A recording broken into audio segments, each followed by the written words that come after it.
Hey, very good afternoon. Welcome, ladies and gentlemen, to Woodbine Racetrack. Track announcer Robert Geller here on what looks to be, right now, a picture-perfect Woodbine scene. We do have a little bit of a strong wind from the west, 37 kilometres or 23 miles per hour. The temperature is currently 24 degrees Celsius or 75 Fahrenheit. We have partly cloudy skies, but pretty much blue skies throughout. And, you know, it's really kind of interesting to always be able to say the weatherman was wrong again. You know, we have had predictions of rain for the last 2 days and not a drop. And here we are tonight. We're expecting rain, but right now everything looks pretty absolutely dry. Well, we'll see as that actually may change as the night proceeds, but we have turf racing slated, and we do have one race, race 3 on the EP Taylor, and 2 races on the inner. Let's go to the changes on day 19 as we commence our week of action this Thursday. We started off in the first. There are no changes for the first race on the program. Race 1 is clear. Race 2 is on the Bet365 inner turf, and it is officially rated as good, and we're in lane 2. The rail is at 12 feet. It's the start of the $50,000 guaranteed pick 5, and here number 5, Peanuts, carries 121. Race 3 is on the EP Taylor turf, and this will be in lane 5. The rail at 60 feet, and the official reading for the going is good. A nice carryover in the Jackpot Power Pick 6, $50,313.39. And do note there are no changes, race 3. Race 4, the start of a pick 4, and there are no changes. Likewise, race 5, no changes. Race 6 is on the inner turf, again, a good reading, lane 2, and no changes, race 6. Race number 7, do note there will be no show wagering. No show wagering in the 7th. The 8th and final race of the program offers a jackpot high 5, a nice carryover climbing up to $184,331.61. And there are no changes, race number 8. Coming up right now on a week which will see the Fury Stakes as well as a very important couple of 3-year-old races for the stakes. We're going to go right into Woodbine Racing Live with some thoughts from Alyssa and Jeff.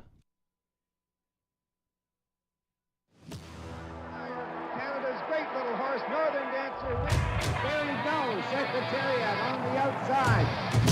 The champion Alphabet Soup has scored a shocking upset. Yeah, motivated, I'm focused. This is the moment. Gotta one-up my opponent. Running games absolutely punishing them. Gotta get it the mindset, gotta put it in motion. Game time, that I'm coming in clutch, no hang time, and they can't keep up. The game's on the line, seconds on the time. Who can't fight? It's gotta be us. But the mighty filly has devastated them. Motivated, I'm focused. Prince becomes the king. Paramount Prince wins the 164 Kings Plate. This is the moment.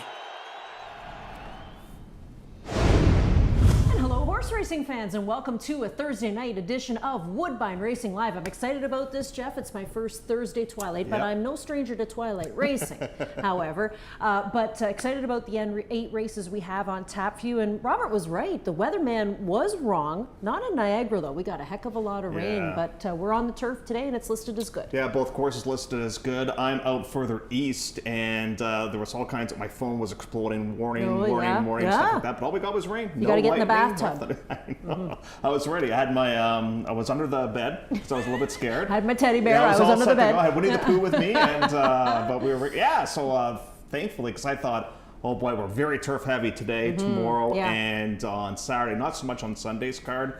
But we've dodged one bullet so far, so that's good. And as Robert pointed out, looking forward to a really good weekend because we have serious stakes taking place, and they're both big preps. Preps for the Oaks, preps for the plate. Yeah, unfortunately, if you go on the Queenston, you have to voice my boy Prince. And but if you got to beat him eventually, so you might as well try to line up and see if you can beat him going 7/8 of a mile. Some horse in the Fury, I thought we're going to elected not to go on that event, but we've got Novel, and we're going to be very curious to see how War Painter does today, because that's going to be a great reference down the line as well. But normally when you work on Thursday nights, you drive home and it's all dark out. Tonight, when you drive out, will still be a light out. I know, I can't believe it. It's just so great. And look what I got today, Jeff. It means I'm officially here. I am officially back, people, after what, about a 10-year 10 years of being away, I'd Now, say? is this a big step in my relationship because I've given you a key to my second home? Oh, Jeff doesn't. No, that's not. Doesn't work that hard yet, but it will. I'm going to worm my way back into the hearts of everybody here at Woodbine. So looking forward to being back permanently here. Excited about that. Now, as you were well. going so good that on Sunday you were driving home and you had a winner in the last legal catch. I did. $11.10 was the average win payout Yeah, on the program on Sunday. The pick fours, they continue to pay well. The pick fives as well. Look at this. Look at some of the pools that we have now. You were just talking about the jackpot high five. 184,000 beans. I know. We all got to get some friends together and play those Play races. some And of course, tickets. Sunday everything kind of changed too because we were off of the Right. turf, and then we had a lot of scratches on the program. You know, it's one thing when you're coming from harness racing where you're kind of used to, you know this because you work in the winter in harness, you're used to picking 5, 6, 7, sometimes 8 winners is a normal night on the program. And you come back here and gets you a little bit. Get a couple 2 to 5 free bingo squares from time to time. But, yeah. No, it's been great. I mean, it's been a little bit of a humbling piece of humble pie for us, but that's great news for bettors because more often than not, bettors don't want to see a lot of chalk. And we're going to do something a little bit different on tonight's program and going forward. We're going back to an old model that we used to do back in the day when Jeff and I were working here with, Renee and Chris and all the other people that were a part of the team. We're going to look at all the horses now, In the Jeff, paddock. as opposed to just looking at 3 or 4 of them. We're going to take a look at all the horses and see if we can help you out because people want to see them in the paddock. No. That way we can say we talked about the winner. That's true. That's true. I like that. I like that move. Okay, let's get started with the handicapping on tonight's program. Race number 1, the opener on the card, $25,000 claimers, non-winners of 2. You got a field of 7 in this race. Now, I have to ask about this 7-horse, Trey Boucher. You look at him, you say to yourself, okay, I've seen a lot of these in my time that have taken forever to break their maidens. And this horse finally broke his maiden on May the 10th, and he did it with Shane Ellis aboard, and that was the 3rd start with Shane Ellis doing the riding. So looks like they're getting along well together. But took this guy till he was 6 years old to break his maiden. Here's the question I always ask with these professional maidens that finally get the win out of the way. Does the light bulb go off, or do they go, hang around here in non-winners of 2 for 3 or 4 years? Well, it might have gone off, but the problem is he's now into a tunnel that's pretty dark, and he needs a lot of light because he's really moving up in class here today. He's against much. And the problem is you have a bunch of other key horses in the spot dropping. For example, we've got Coherence, so I know that you quite like today. Gets into a much easier spot. I thought the comeback race was okay. It wasn't tremendous by any means, but pretty much a slam dunk when it comes to selections in here. And you and I are going to try to play the exacta with the one. Where is Essa? It totally makes sense to me, right? I mean, those 2 horses, they're the logical horses in this race. I mean, after that, it's kind of wide open. And like I say, I think the storyline is about Trey Boucher because, he bankrolled almost $100,000 without winning a race. And Chris had a nice winner the other day. Yes, this is a good little barn. Yeah, no, I have a lot of respect for Chris's barn as well. So hopefully she can keep that win in there.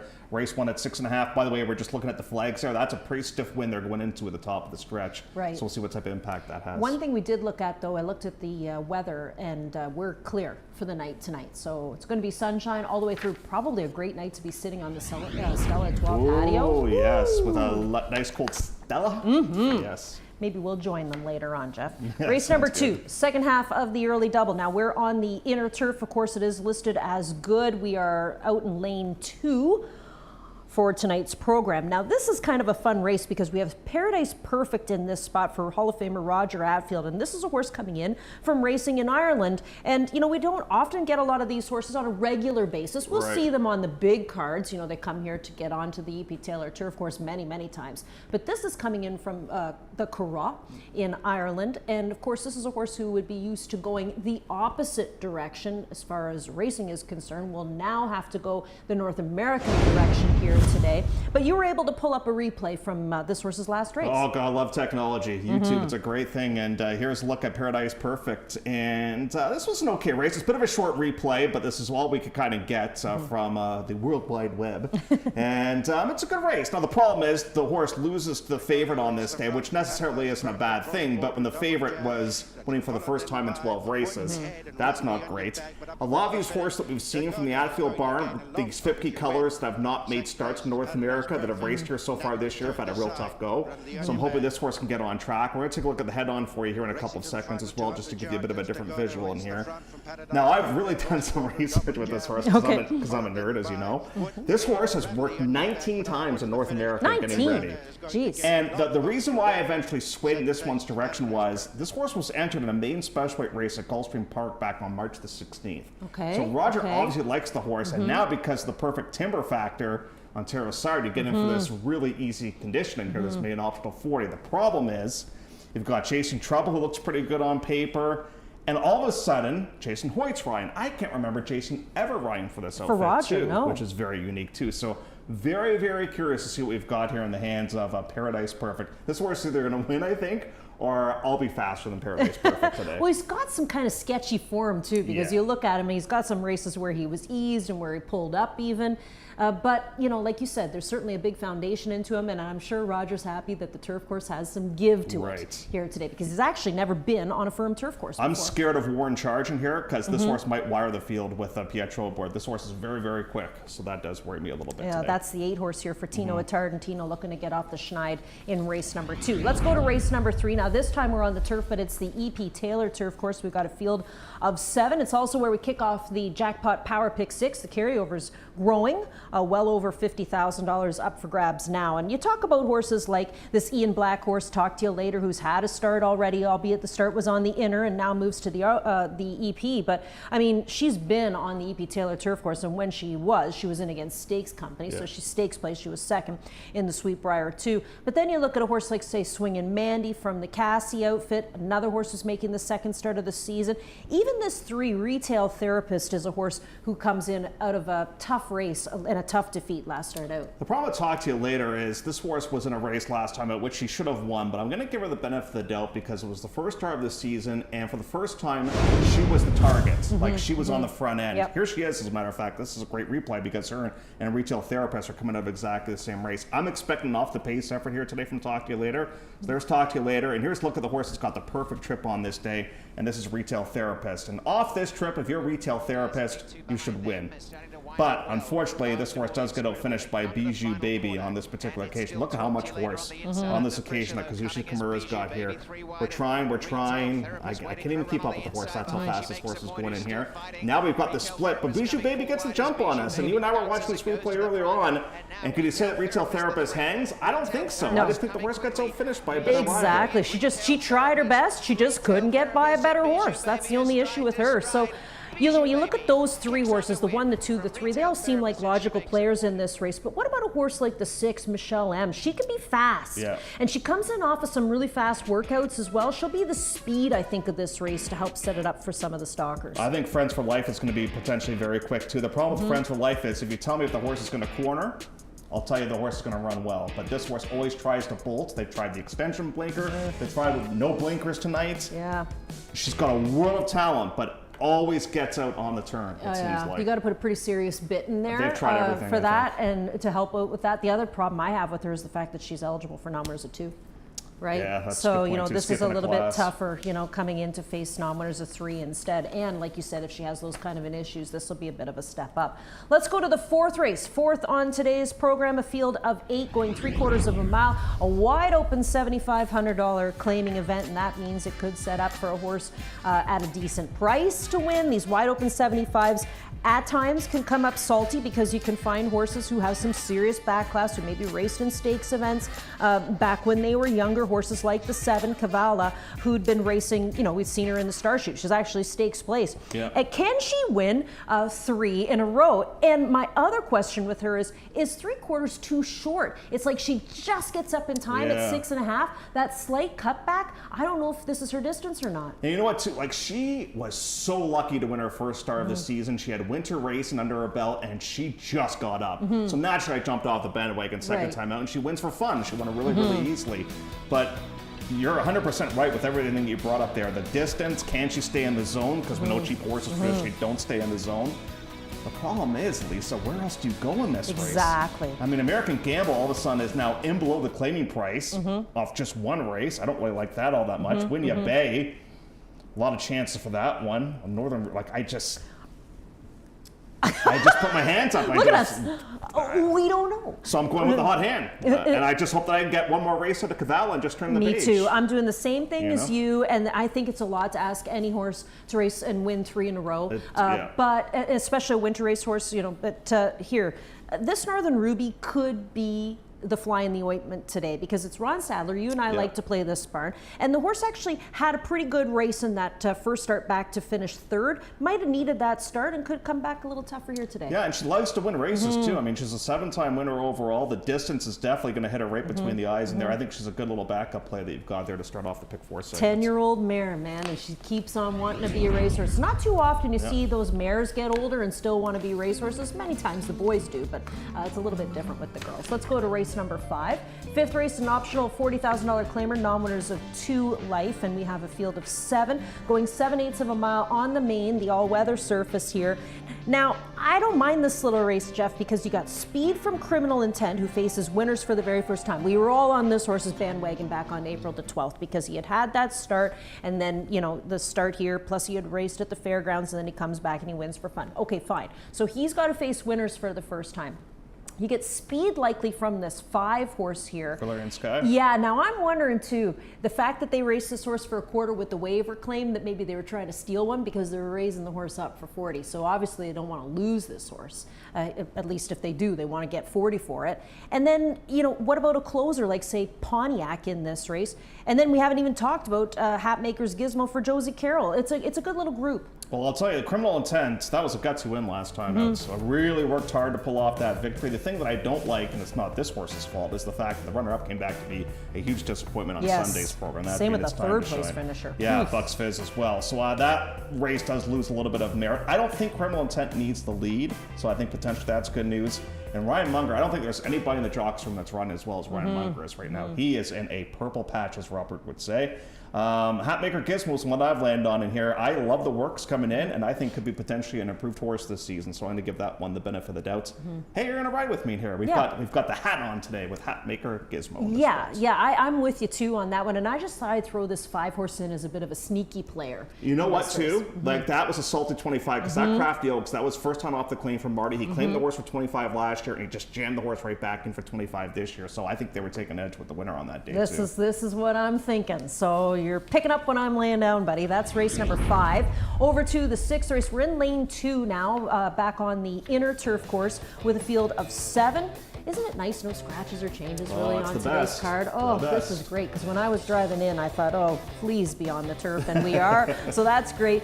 This is an optional $50,000 claimer going a distance of 1 mile and 1/16 for the fillies and mares. And the storyline is about the 1 horse Tito's Calling for Emma Wilson and Mike DiPaolo. This is a horse who won the Wonder Wear last season. She was a 2-time winner. She bankrolled over $200,000 last year.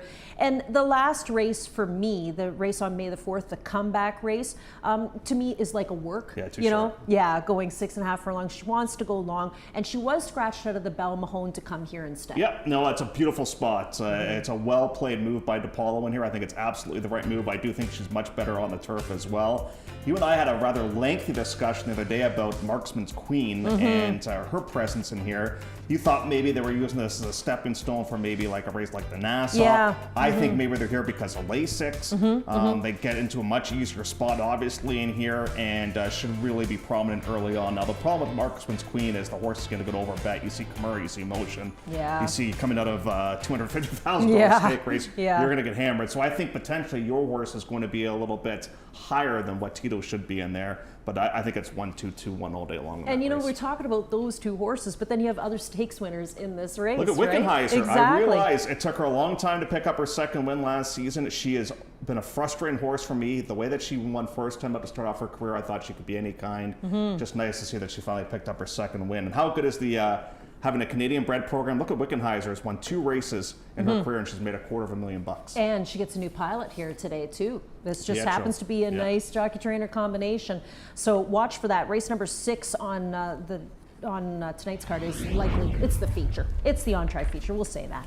Race number 7, no show wagering available here though. It's an optional $40,000 claimer, non-winners of 2 life. And here we go with some horses like the 3, War Painter, who goes out from the Kevin Attard barn. Blinkers coming off here today, finished second last start out, in behind Novel. As you mentioned earlier on, Jeff, we're going to see Novel competing in the Fury Stakes over the weekend.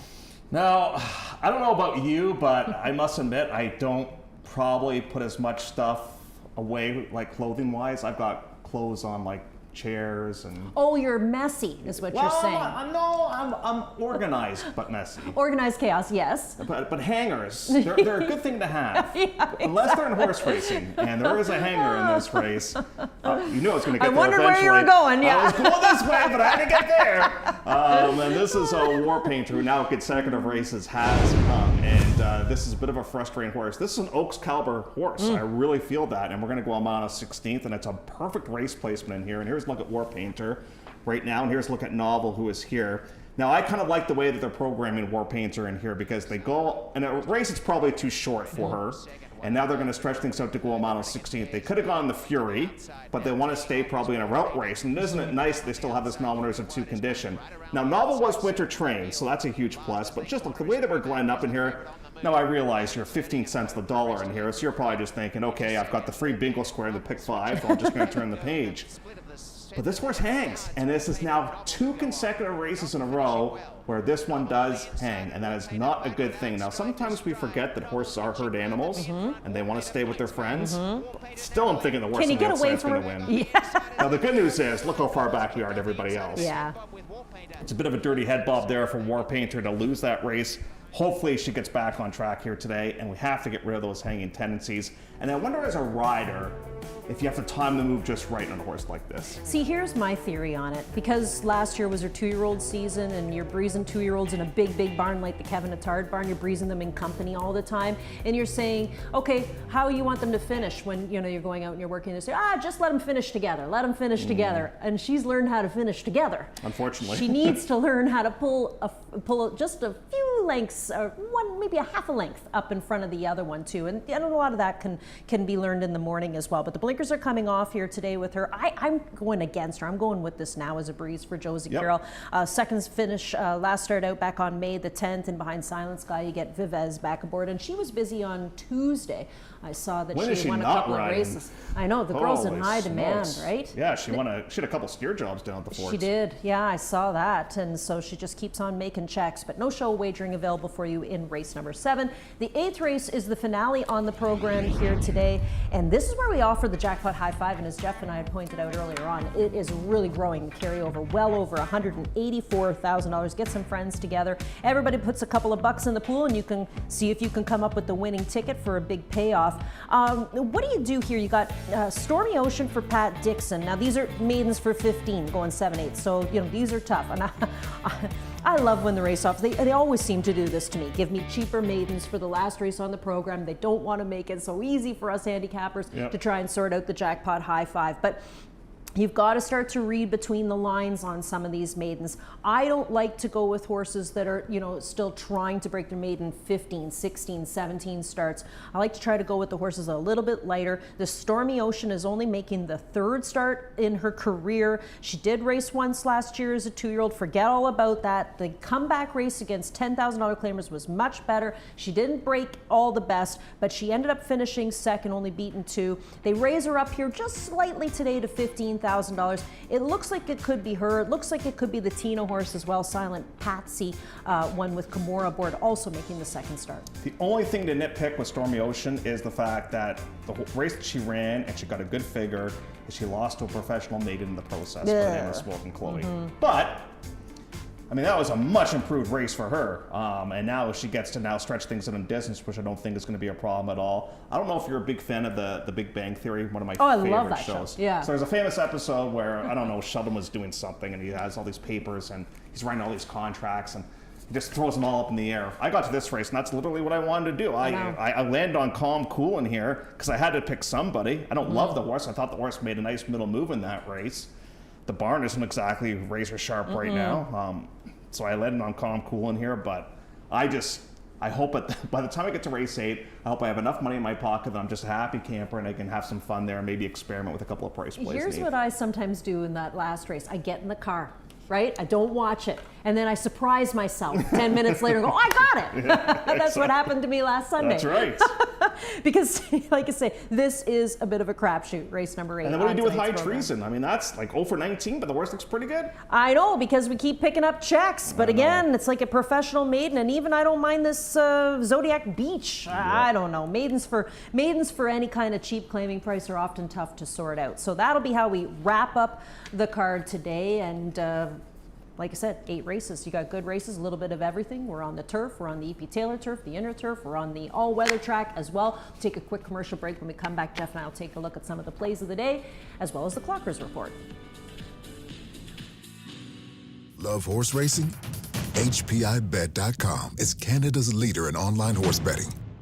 Access thousands of live races from hundreds of tracks worldwide instantly.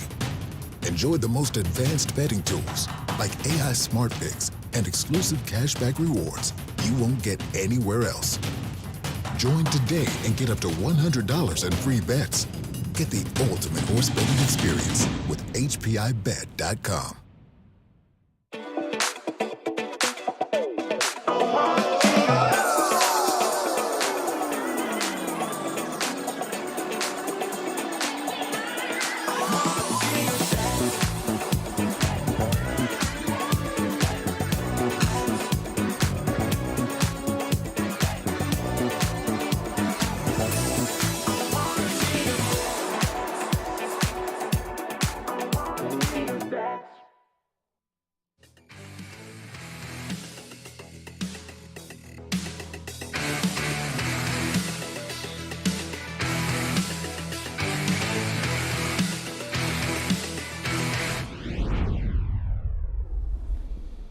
As promised, some plays of the day to pass along your way as well. We're going to start off with me and the Bratster, and we're both taking a look at 2 horses here tonight. We both Snake like number eyes. 2s. Yes. Yours is at a much better price, though. I thought I'd get it out of the way in the first race on the program. So Coherence is where I'm going to go on the class drop in the opener on the program, and you're over in race number 5 at the Josie Carroll horse. Yeah, I'm kind of banking that Hatmaker Gizmo has improved from last year to this year, judging by the works. I'm hoping I'm right. I'd love to get 6-1 if that was the case coming up a little bit later on. But yep, you and I are going to play a couple of 2s on today's program. Ah, Ron's with me. You. That's good. That makes me feel a little bit better. And Doug's got a 2 as well. Oh, look at that, all 2s. It's like Sesame Street. Somebody could be trying to tell you something here on tonight's program for some of these wagers. If 2's your lucky number, then you could be in for a good night. Or not so good. Or not so good. Have you ever gone to the casino and played dice? It's fun. No, I am more of a blackjack person when I go. Mm-hmm. So 21 would be good for you. Yes. So, yes. Oh, yes. That would. Thank you. Yes. Look at you. Look at you, you smarty pants. Clockers Reports pass along too. We got to talk about a couple of horses. Race number 3 is the first one we're going to talk about, and that's Friends for Life, listed at 6-1 on tonight's program. That one going out from the Stu Simon outfit, and I'd love to see Stu win some races. Barn's been running well. Just now, let me ask you hypothetically in here. So the lane 5 is in effect here today, and this is a horse that blows the turn. Yeah, not crazy about is that good that. news, or that like would you rather have no portable rail? I'd rather have none. Yeah, same.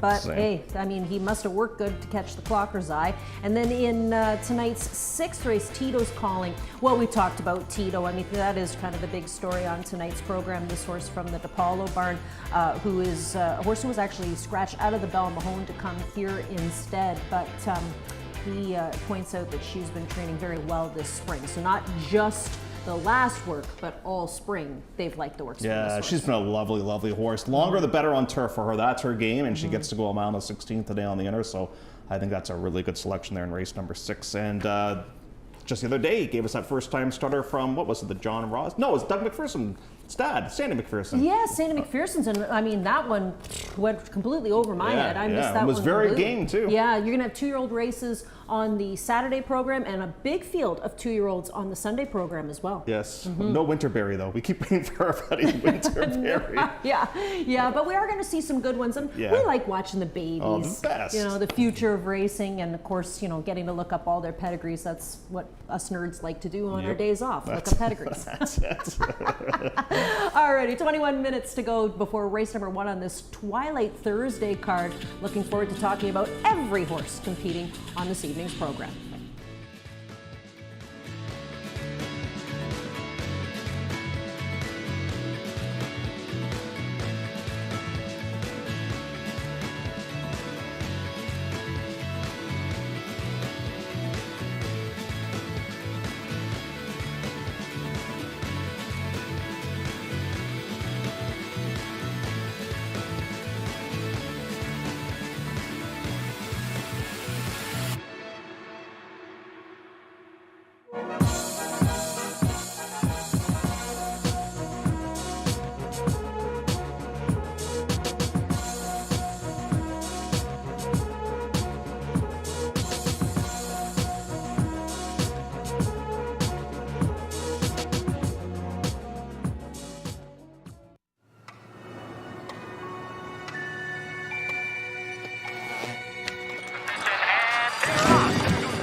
18 minutes to go before race number 1 on tonight's program. Looking forward to a beautiful twilight evening of horse racing action, and hopefully everybody that's here on track is going to be enjoying it up in the Stella Artois Terrace. Great spot to be. You might be working by yourself, buddy, if you keep talking about that, because I might have to go there. I'm a little hungry. Did you see the seafood platter? Holy smokes. And like they flame it all up and stuff like that? Yeah. Like, do you think we could order that and they just put it right down here? Ooh, you know, I'm not necessarily a huge seafood guy, but I would definitely devour that. Yeah, it looks really good. Awesome. Anybody who gets it, maybe bring us down a couple of samples. That would be sounds great. good. All right, as promised, we're going to talk about every single horse competing on this card here tonight. It's the way we used to do things back in the day. We're going to go back to an old trick. So race number 1, a $25,000 claimer, nominators a 2 life, going 6.5 on the all-weather surface. Starting out first by talking about this favorite just quickly, and that's the 5 Towns Warrior. Didn't see this one coming.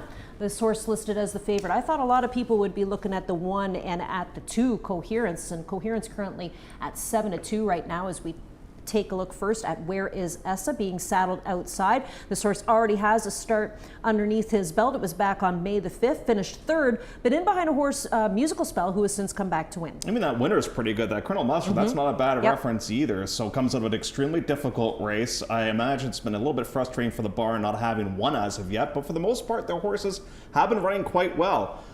So, you know, despite all the construction that we've had here at Woodbine, the one thing, I know you can't see the horse there, but the one thing that I think is very calming for a horse that's a little bit difficult in the paddock is to be able to go out with the walking ring.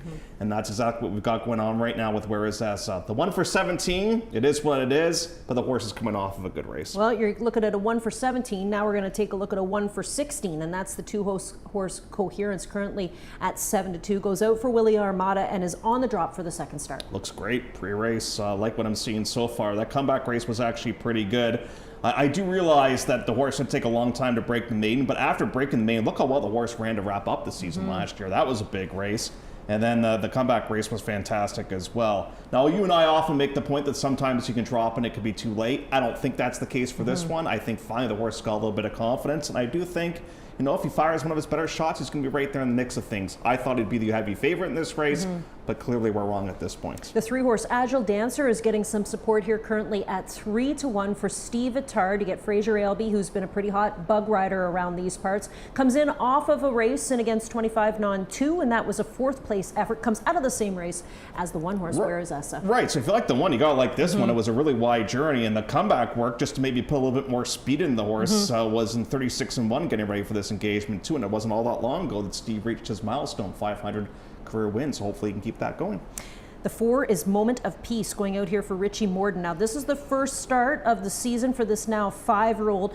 This was an expensive purchase, Jeff, back in the day. They paid $230,000 for this guy. He's a son of Tappet. You know, Tappet is like one of the best studs going.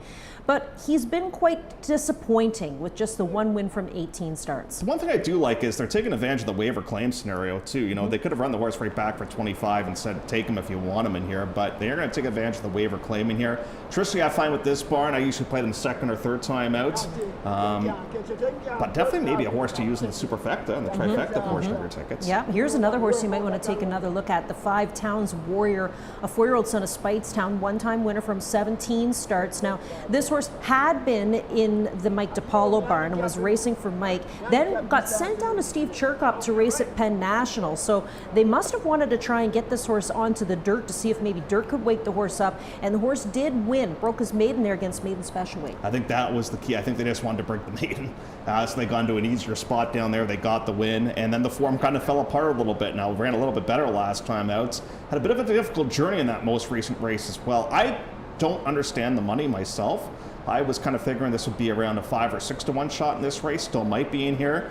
But this barn looking for consecutive wins after they wrapped up the program with your top pick of the night on Sunday's program. And the horse actually was doing well with Wilson aboard too back last season, so maybe it's that reunion that people are liking as well. The 6 is Valley Victory, going out for Ted Holder. 3rd start already this season, Jeff. We did have a good effort, first start off of the rest. That was back on May the 5th, but then the last start was just a little flat. Right. He had the winter train in that first start too, which I think really helped him. I think the locals are really starting to catch up now. I really feel that, you know, and we're going to maybe see some of these winter race horses tail off a little bit. Now, this horse was not winter race, but was winter train, so that should be a plus. But why did the horse not run better last time out? Yeah, Wide Journey for sure, but I mean, that one really laid the egg. And at least now you're getting a little bit lighter here today with Deshaun Bino aboard. The 7, now this would be a heck of a story if this horse was able to come back and win here today, because this horse took forever to get the maiden score. He had to wait till he was 6 years old, making his 28th lifetime start, but he finally found the winner's circle. So here's the question. Does he come back and win this non-winners of 2, or does the light bulb go off, or how long does it take him to win non-winners of 2? There's lots of questions, but what a story if he could win. That'd be fantastic to see. The only negative is I wish the horse was right back in for 15 or maybe in for 7,500. I agree. You know, I just think, and maybe the other races didn't go. Maybe. And they're just going to give it a bit of a shot in here because let's face it, I doubt the horse is going to get claimed out of this spot. Right. So maybe why not take a shot? Just take a shot and then drop next time out and go for 7,500 if you have to in here. But you know, I just was happy for the connections to be as patient as they were with this horse. This was a homebred too. Yeah. And they stuck with the horse. Yeah. And they finally got that reward last time out, which was great. Patience, that's one word for it, I guess. Frustrating it would have been for me, but finally got that score. And like you said, he made almost $100,000 doing it too. Yep. Okay, race number 1 headed out onto the track. 12 minutes to go before the opener on the program here from Woodbine.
It is the call to post the first race as they head out onto the track. Race 1 coming up. There are no changes. 6 1/2 furlongs. This is a conditional claiming race. 3-year-olds and up, non-winners of 2 headed to the post parade. Race 1 of the day is 9 minutes away.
in the post parade for the first race of the program, number 1.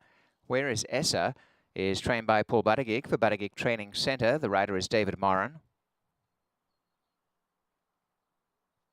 2 Coherence, trained by William Armada for Tequesta Racing Incorporated and Jupiter Leasing Company. Jockey Ryan Munger. Agile Dancer number 3 is in the ownership of Rakesh Sikand and Kumud Sikand, with Steve Attard as the trainer and the rider Fraser Abley. 4 Moment of Peace, ownership of Daniel De Freitas and Brian Chandler, trained by Richard Morden, and the jockey is Omar Moreno. Number 5 Towns Warrior for Zealy Racing Stables and trainer Mike DePaulo, the rider Emma Jane Wilson. SMP Racing, owners of 6 Valley Victory, trained by Tedston Holder and the rider Deshaun Bino. And 7 is Trebuchet, trained by Krista Cole for Northern Dawn Stables Incorporated and Dave Padiacci, and jockey is Shane Ellis. The first of the day is coming up in 7 minutes at 6 1/2 furlongs.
Race 1, 2 minutes away.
Now they're headed to the starting gate. First race of the program as we commence our week of action. Checker betting, and now at 2-1. Coherence down to current equal favourite along with Towns Warrior. So got out to 7-2 Coherence, but now has the more support in the win pool than the others coming up for the start, although 5-2 apiece now, both Coherence and Towns Warrior. Race 1 on the program.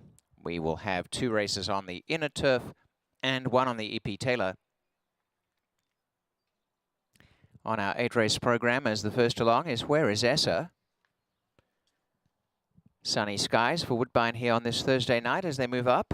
Coherence to gate number 2. And Agile Dancer is the ride for Fraser Abley. Next to come along is Moment of Peace. The barn of Mike DiPolo, Towns Warrior, who's now touched into favoritism.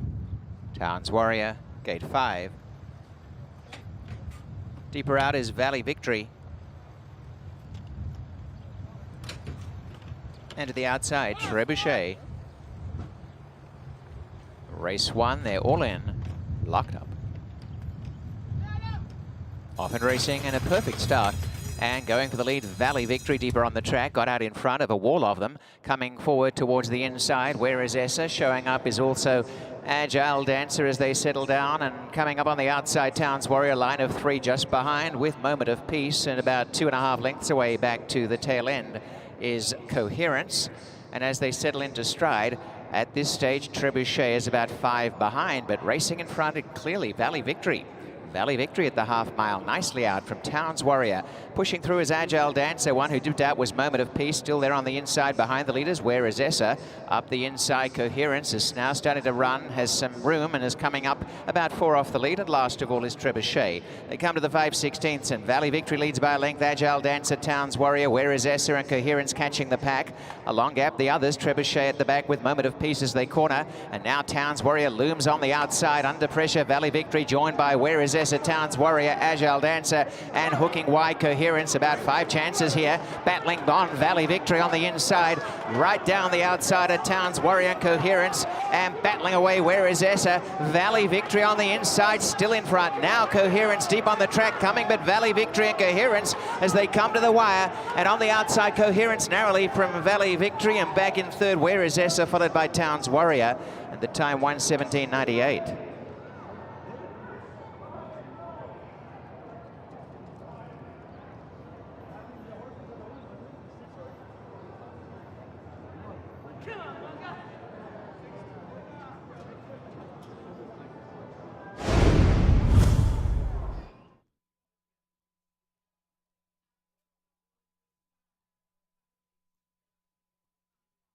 Well, it is a photo on the first, a race photo, and the first quarter 22 and 4, the half 45 and 2 3/4, 1:11, 1:17.98 is the time.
And it actually has gone to Valley Victory. So getting the photo is the inside runner in a very tight 1/2 coherence. 1 Whereas Essa is third and 5 Towns Warrior is fourth. So the Valley Victory has hung on to win it.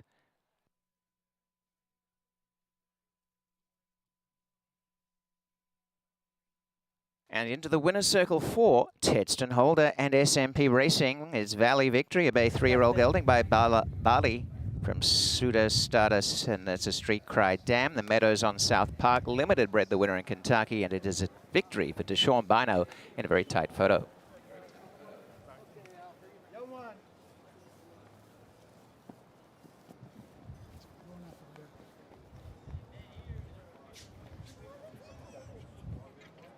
I'm coming.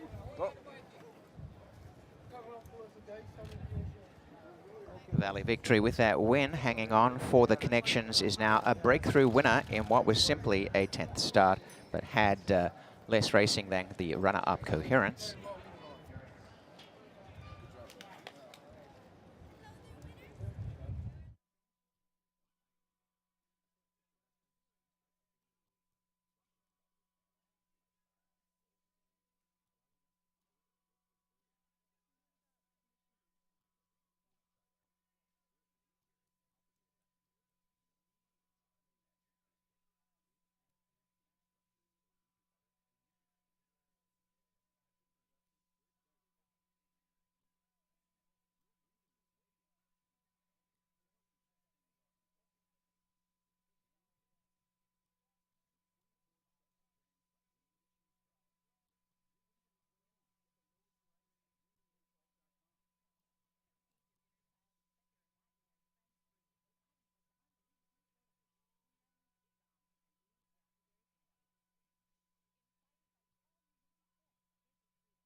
$71.20 for the winner, number 6 Valley Victory, $19.90 to place, and 7 even to show as we have official on the first race.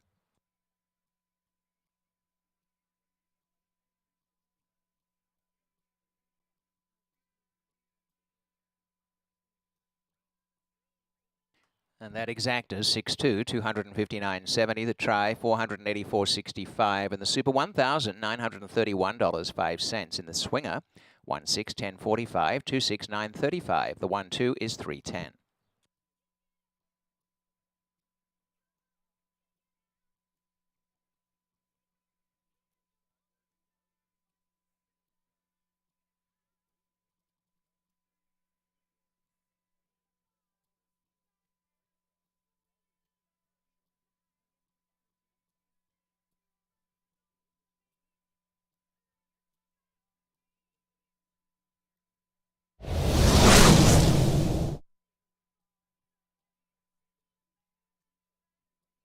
And there is the photo.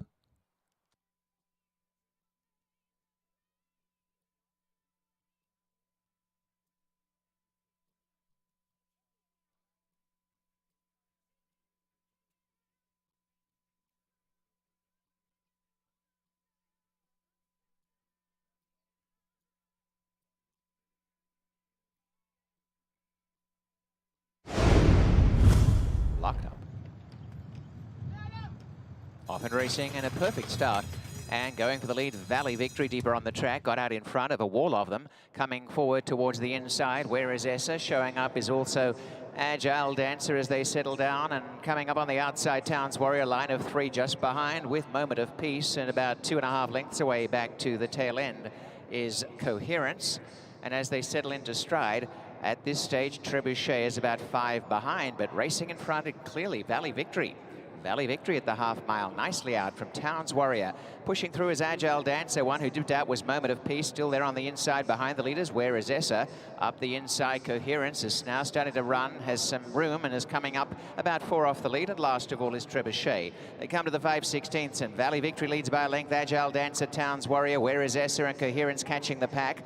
A long gap, the others, Trebuchet at the back with Moment of Peace as they corner, and now Towns Warrior looms on the outside under pressure. Valley Victory joined by Where is Essa, Towns Warrior, Agile Dancer, and hooking wide Coherence. About 5 chances here, battling on Valley Victory on the inside, right down the outside of Towns Warrior and Coherence, and battling away Where is Essa. Valley Victory on the inside, still in front. Now Coherence deep on the track coming, but Valley Victory and Coherence as they come to the wire, and on the outside Coherence narrowly from Valley Victory, and back in third Where is Essa, followed by Towns Warrior, and the time 1:17.98.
There's the order of finish, race 1.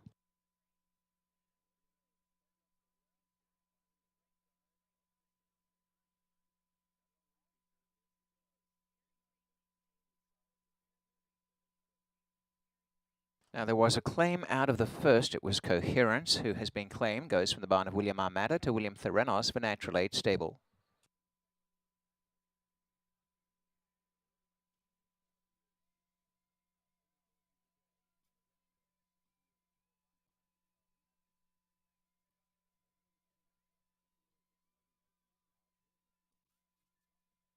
We go to the inner turf for race 2. Do note the official reading is good. Lane 2, the rail at 12 feet. And number 5, O Peanuts 121 as we start the $50,000 guaranteed pick 5. 16 minutes away, race 2.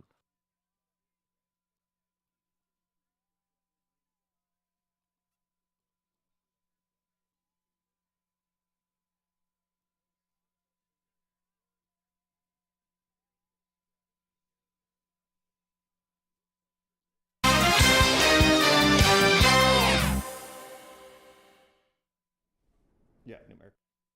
Yeah.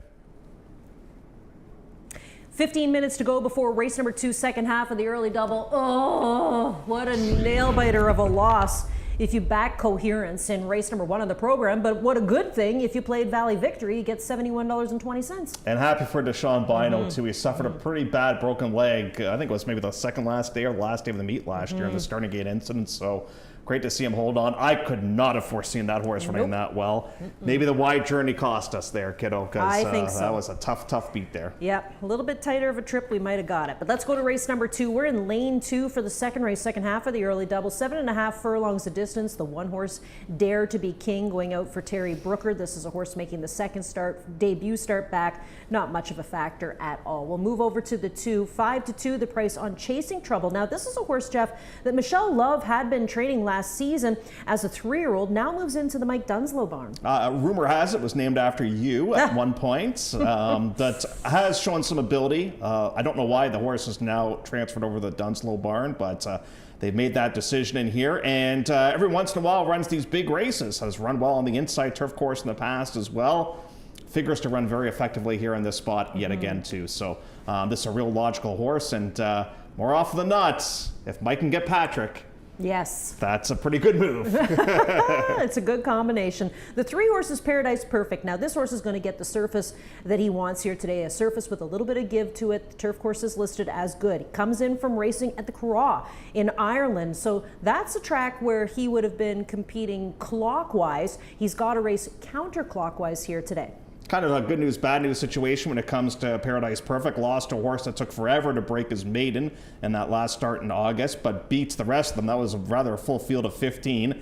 19 works since coming to North America for this horse. This horse will not be short. Might not be talented enough, but will not be short coming into this race by any means. The rider choice is interesting. Jason doesn't do ride for Roger in here, and we have seen a slew of these horses from the 50 barn that have made the trek overseas, and they've not had much of an impact at this point, but both you and I are hoping this will be the exception. 2 to 1 the price. The 4 is a long shot, 39 to 1. Baramosa going out for Nick Nazawenko. Second start for this horse. First start debuted against Maidens for 15. Takes a big jump up here for 40. Number 5 is Old Peanuts, and another horse who really hasn't shown too much form at all to get excited about. Almost every single one of this horse's races have been double-digit defeats. Number 6 at 7 to 1 is Blondina's Boy going out for the Pottinger outfit. Another horse who raced against Maidens for a quarter last start out, was a fringe player, finished in 4th, didn't really do that much, unfortunately. That was with Jeffrey Alderson aboard. Today moves up to face $40,000 claimers, but does get the bug, Sofia Vivez.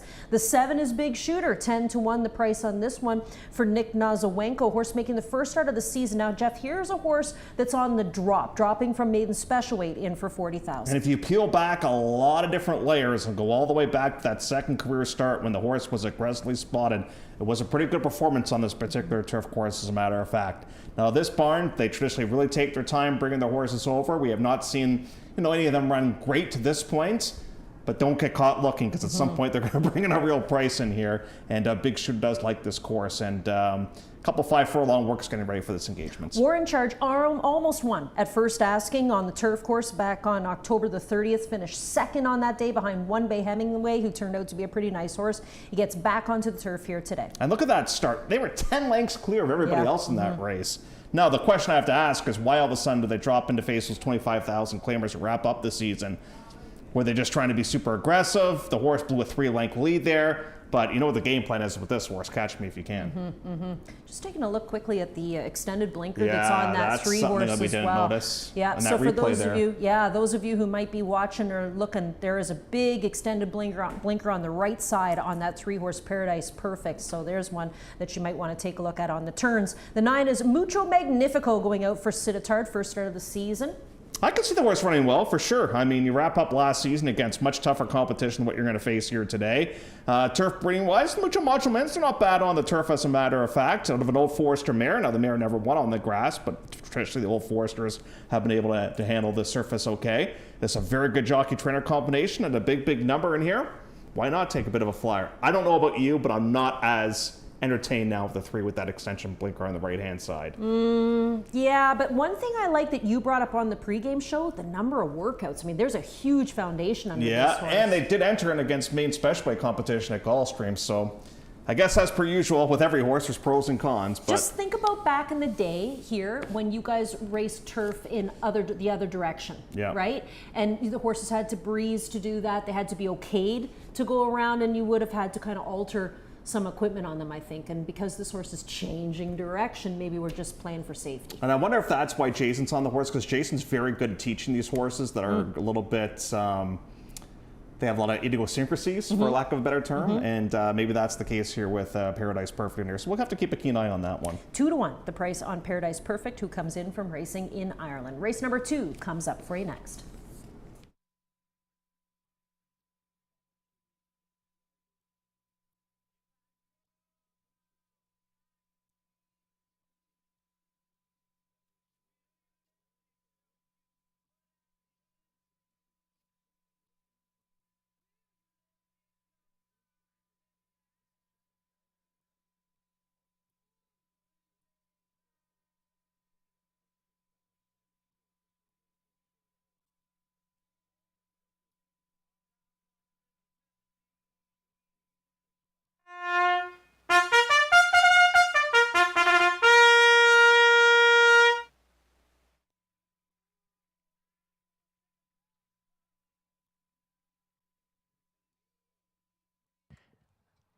That was the call to post, race 2, as they head to the inner turf. In this race, number 5, Oh Peanuts, 121, the start of the $50,000 guarantee to pick 5 on the inner turf. The going is good. Lane 2, the rail at 12 feet. And this race is at 7 1/2 furlongs, a maiden optional claiming race for 3 and up.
In the post-parade, race 2, number 1, Dare to Be King, is trained by Terry Brooker for Deborah Susan Campbell, the rider Daisuke Fukumoto.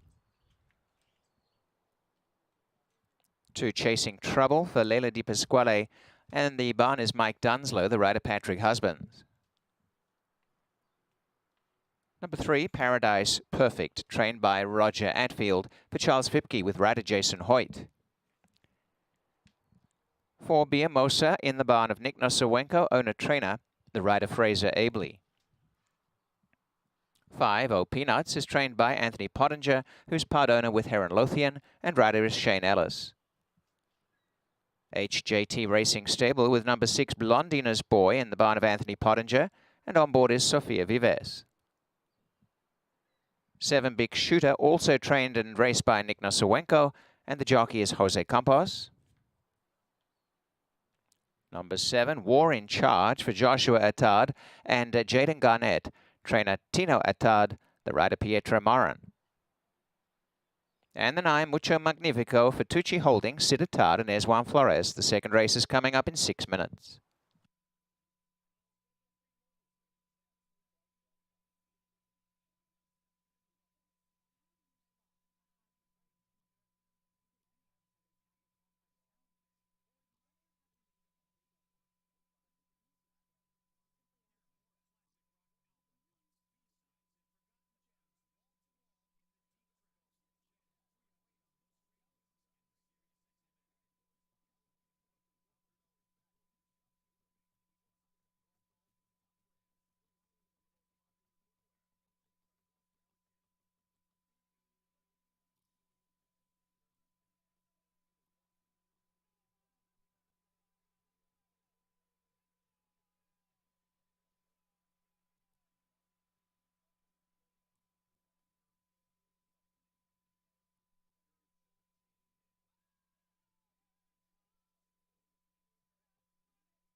2 minutes.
Now they're headed across to the inner turf. This is the start of the $50,000 guaranteed pick 5.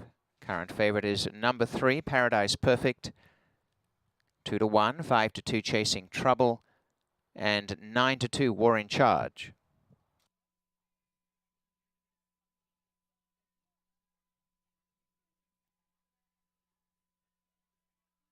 And the field is called forward, and the inside to Dare to Be King, the right for Daisuke Fukumoto.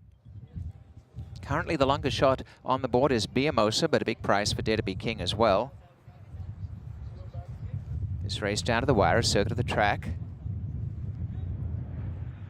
Moving along for the start is Chasing Trouble. The North American debut here of Paradise Perfect, who is the runner for Charles Fipke, as Chasing Trouble is side onto the gate. Now Paradise Perfect. Racing with the blinkers on, and Biamosa is the first of the Nick Nosawenko to go forward. Next will be O-Peanuts, however. So they are going to go ahead with Biamosa later. O-Peanuts is in. Blondina's Boy walks up. To gate 7 is Big Shooter, with Jose Campos in the black cap. They're almost right with War in Charge. And to the outside, Mucho Magnifico. And the last along will be Biamosa. For gate number 4 here, Fraser Abley, and Biamosa moves in. Field is all in, locked up. And a little reaction there in the gate. Paradise Perfect.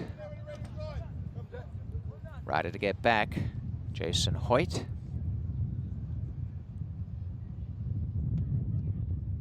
Once again back in the irons, they're ready. Off and racing, and best into stride narrowly was Big Shooter, coming fast, War in Charge for the lead, and Mucho Magnifico got out well with O-Peanuts on the inside. Up the rails, Dare to Be King. In the early stages, getting back is Chasing Trouble on the inside of Big Shooter. Second last is Paradise Perfect, and a couple away last is Biamosa as they turn out the stretch, and War in Charge assumes the lead. Got out by a length and a half, and Dare to Be King is on the inside. On the outer goes Blondina's Boy. A length behind them, O-Peanuts from Mucho Magnifico. A length and a half to Chasing Trouble, who's over on the inside of Big Shooter.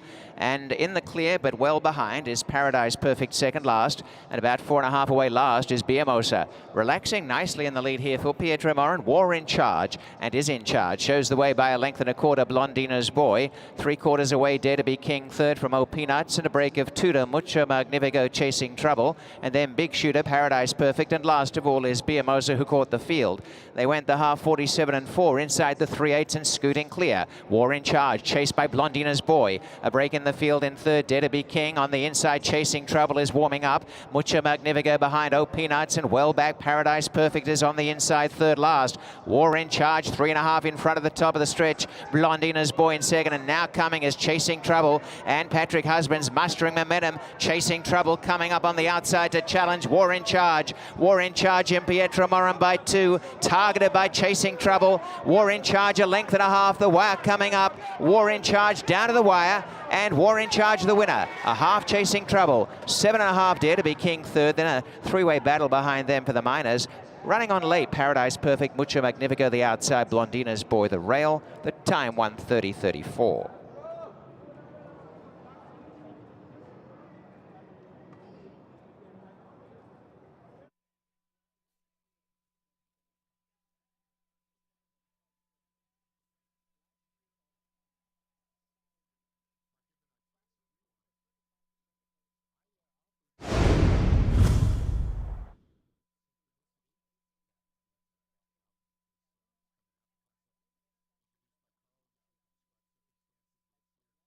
Opening quarter, 23 and 3, the half a mile, 47 and 4. And 3/4, 1:11 and 2, the 7/8, 1:23 and 4, the time 1:30.34.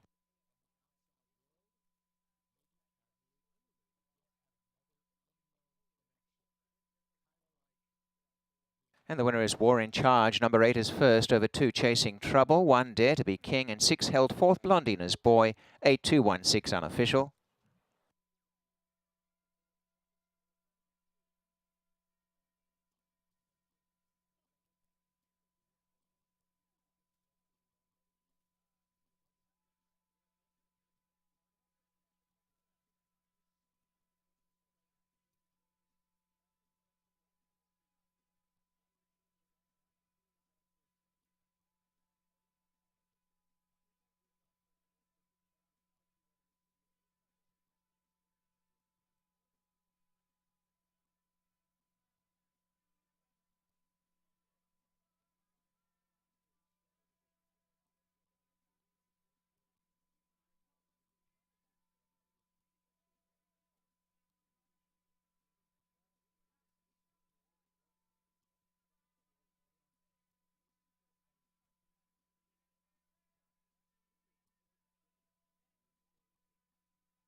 Returning as the winner, War in Charge, a dark bay brown 4-year-old gelding who's by War Dancer from She's in Charge. Anthony Russo and Leslie Russo bred the winner in Ontario, trained by Tino Attard, raced by Joshua Attard and Jaden Garnett. The winning rider, Pietro Morin, War in Charge with a breakthrough win.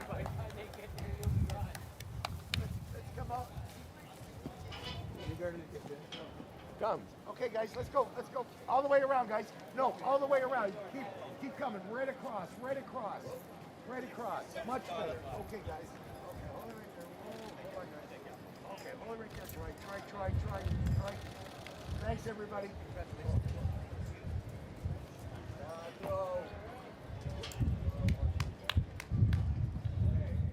It is official. The winner returning $5.70. If you had the exacta, 8-2, $15.90. The trifecta, $75.85.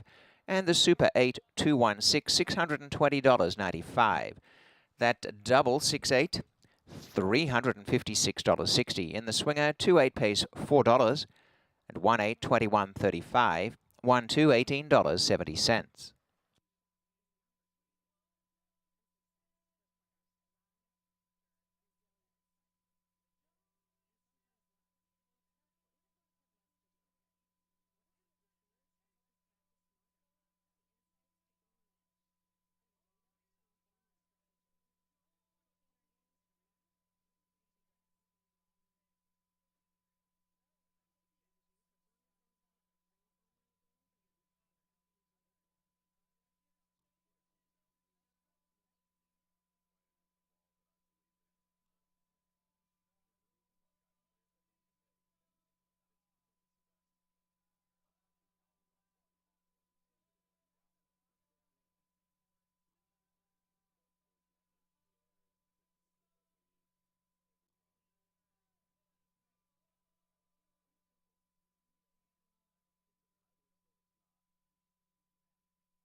They're ready.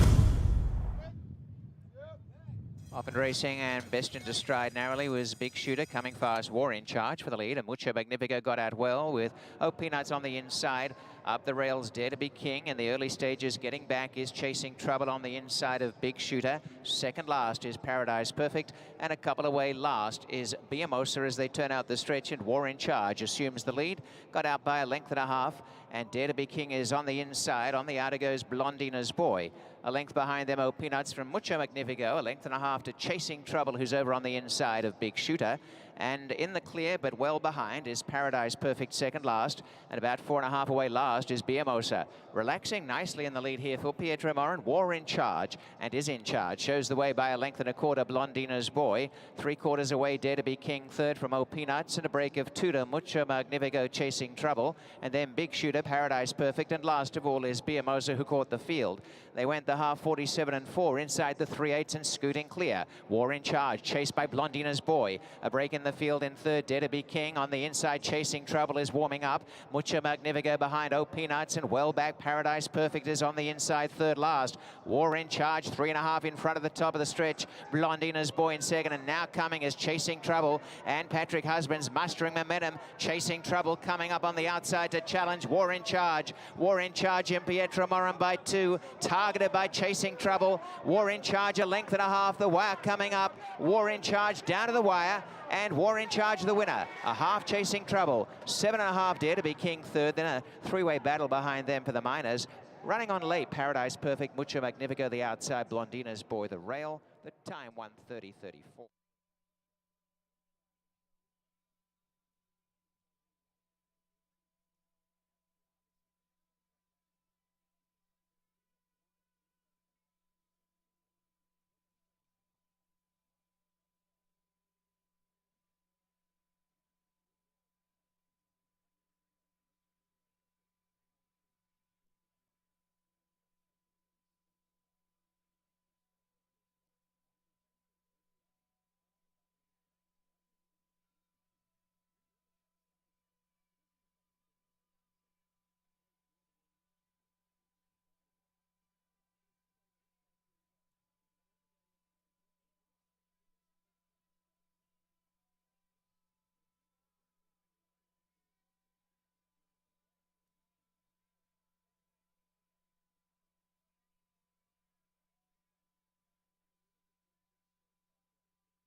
There is the finish order, race 2 of the day.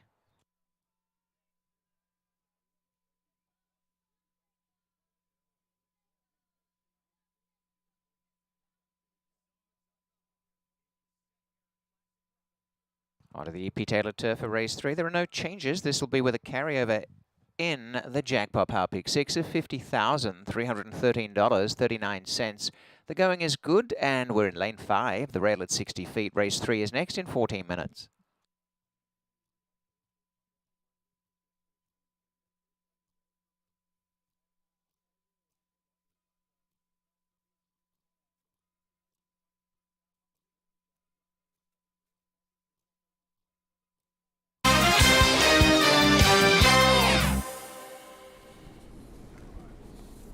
Race number 3 gets set to go. We just saw War in Charge giving Tino Attard the first win of the season, and he did it with the Babyface Bandit aboard here today. And Pietro Moran continues his win streak through again to the Thursday program after a good week last week. Race number 3 goes 6 furlongs on the EP Taylor Turf Course, listed as good, route in lane 5, so we are way out on the turf course here this afternoon. An optional $40,000 claimer nominators of 3 life as we take a look through the field, starting with the 1. This is Swinging Mandy for Mark Casse.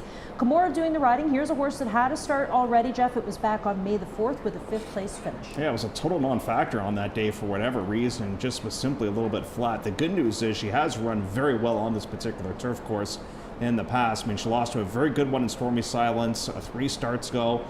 Obviously, she's better than what she showed us last time out, so I wouldn't be too hard on her for that last race, but I was expecting a little bit more. This wasn't an expensive purchase, the 2-horse. Purchased here locally for just under $4,000, and she's been able to make over $164,000, including a stakes place effort in the Sweetbriar 2 last year on the EP Taylor Turf Course. I think she's going to enjoy getting back onto the EP. And I think she'll prefer not being the target today. She, for the very first time in her career, was on the front end in that most recent race, and I think the way that she was ridden on that day led to the result. And I understand why Emma rode her that way, because she was sent off as the favorite. She was the best horse in the race, and she thought she would try to skill it up front.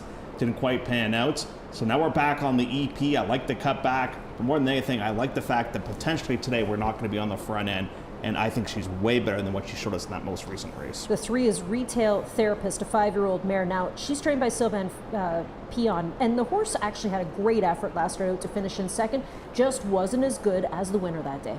And man, is she ever miles better on turf than she is on the synthetic. You look at her synthetic races, they don't come even close to the turf. So often we say on the program, you know, that the turf horses, they should handle the synthetic, and I think like 75% of the time that might be the case, but there are the odd ones that for whatever reason, they just do not handle the synthetic. When you look at Retail Therapist, she loves to race on the grass. She ran great last time. She just got out-finished, plain and simple. The 4 is Royal Blush, currently at 11-1. This makes her the longest shot on the board right now. She's being saddled outside Ralph Beaumont trains, and this is the first start of the season. Hard to get a gauge on the barn because we haven't seen a lot of horses from this outfit to this point. They did drop the claim slip in for $40,000 last year. They got the win on turf, going 7/8 of a mile. Beat Friends for Life, who's in this field, so that's obviously a bit of the feather in her cap. Personally, I'm going to wait and see until this barn wakes up a little bit. But you know what's going to happen in the not-too-distant future. Yeah, Friends for Life is the 5, currently 6-1 the price. I kind of want to just watch this horse here today, Jeff. Blinkers are coming off. The last race last season obviously was a bit of a disaster. This is a one-time winner facing Nominus of 3. Boy, if you were a horse psychiatrist, you would make a ton of money talking to this horse because she does have a lot of quirks to her. She's got a great deal of talent. I'll never forget her first career start. Look at the bit she's got on her right there, too. That's a pretty solid bit that she's got in her mouth right there. So that's for getting out. Yeah, and they've tried everything. They've tried blinkers, they've tried the extension blinker, they've tried without blinkers. Now they've got a big bit in the horse's mouth in here. If she handles the turn, they might not catch her today. That's how talented she is. She won her first career starts like she could have been any kind of horse. She's just not quite panned out. But I think more than anything, it's mentally and not physically with her. She's got some decent works coming into the race as well. The work on May 12th is pretty good, 5/8 and 59. That's a bullet move. Number 6 is Michelle M.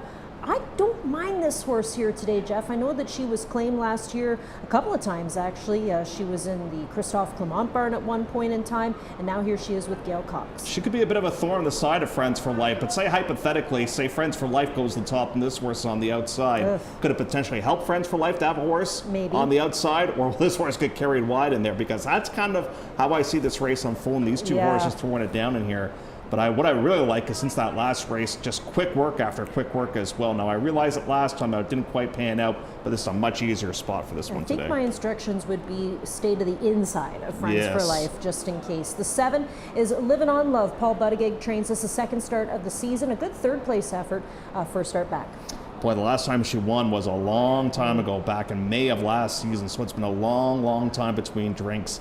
You know, I just don't know about her current form. Her comeback race was okay, but she kind of tailed off towards the back half of last season, so she's trying to get back on track here today. I'm personally going to take a bit of a wait-and-see approach myself. There are others that I prefer in here, but Living on Love does have some races in the past that would make this horse a bit of a player. Give me your top 2, top 3. So top pick here in this spot, I am going to go towards number 2, that being Talk to You Later. I'm hoping this horse could bounce back at 4-1. I've gone 2, 3, and 5.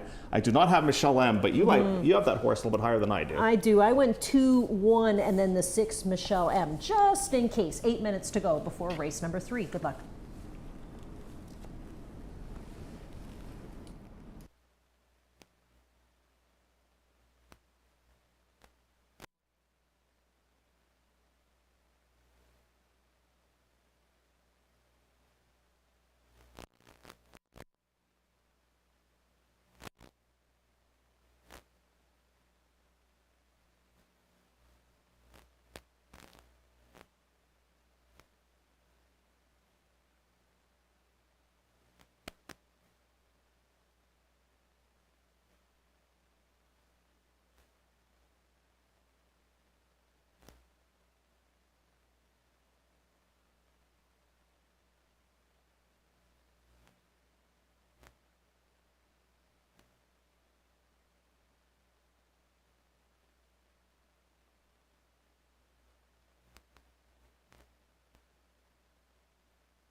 Is the call to post, race 3, and there are no changes as we head to the EP Tailored Turf.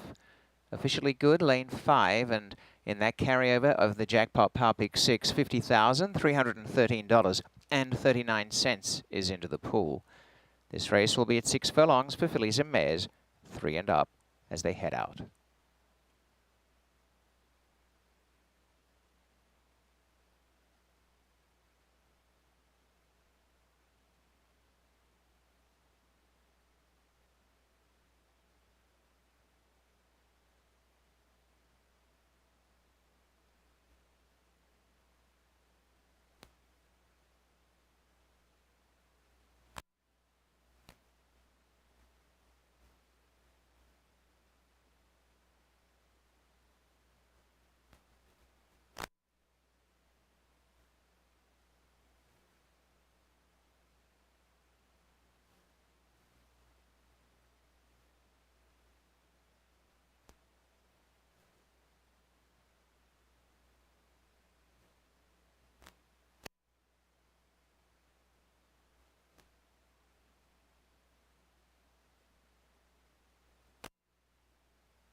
In the post parade, race 3, 1 is Swinging Mandy, trained by Mark Cassie for Gary Barber with rider Kazushi Kimura. Number 2, Talk to You Later, Piano Bar Racing owners and Ian Black trainer jockey Ryan Munger. Retail Therapist the 3 for Terry Pion, Sylvain Pion and Rafael Hernandez. Number 4 is Royal Blush, owned by Chris George and Jason McKellar, trainer Ralph Byamont, rider Daisuke Fukumoto. 5, Friends for Life, is in the barn of Stuart Simon for Brent McClellan, Russell McClellan, Roy McClellan and Stuart Simon, the rider is Juan Flores. Number 6, Michelle M for Ralph R. Murray, trainer Gail Cox, rider Justin Stein. And Living on Love is the 7, owned by Graceland Farm, trainer Paul Buttigieg, the rider is Emma Jane Wilson, post time in 4 minutes, race 3 on the EP Taylor.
Now we're just 2 minutes from a start. They'll head to the EP Taylor shortly for the start of this race. Current favourite is the 2, and that's Talk to You Later.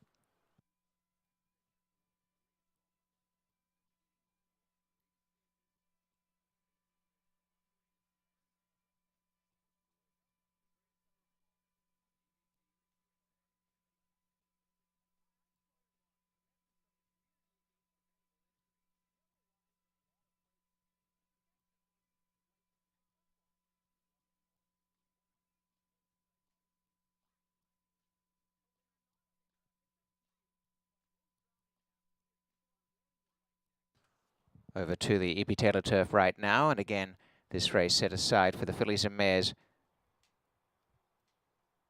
3 to 1, Swinging Mandy is second pick, and number 6, Michelle M at 9 to 2, third favourite, and then 5 to 1, Retail Therapist and Friends for Life.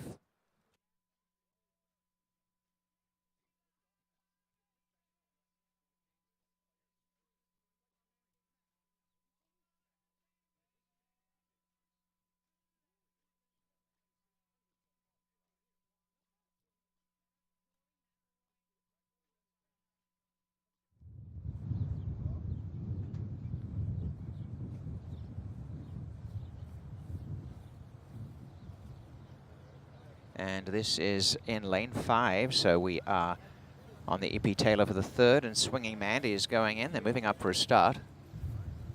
The distance of the race, 6 furlongs. Next to join is Talk to You Later. Being asked to come up, is being led forward but reluctant to join. Horse 2. For the barn of Ian Black, Talk to You Later coming along gradually. So now down to 5-2 apiece, Swinging Mandy and Talk to You Later. Next along is Retail Therapist, who put in the very good second last start. Joining the line next will be Royal Blush. Blinkers are off for Friends for Life. And there are two to follow, Michelle M. And to the outside gate, Livin' on Love. Michelle M has gone up. Livin' on Love. The outside gate for Emma Jane Wilson. And the fillies and mares are now all in. Locked up. Off they run. Back to last is Royal Blush and Retail Therapist. Narrowly won the start. On the inside going through to share it is Swinging Mandy, and a length behind them, Livin' on Love deep on the track is going up to put a little bit of pressure on them from Michelle M. On the inside, Talk to You Later. And at the back of affairs in the early stages, Friends for Life has got in behind Royal Blush. They're bunched up, and Swinging Mandy leads the pack by about 3/4 of a length.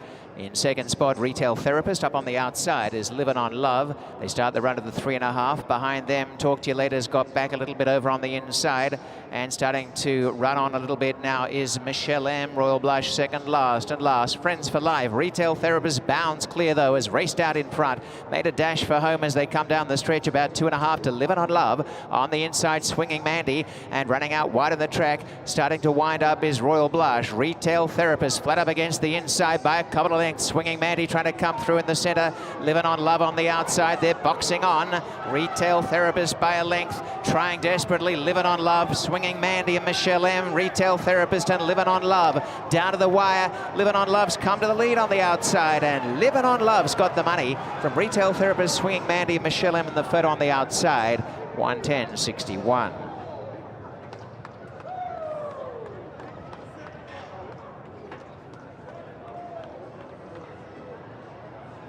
Opening quarter, 23 3, a half a mile, 45 4, 57 2 for the 5/8. The time is 110.61.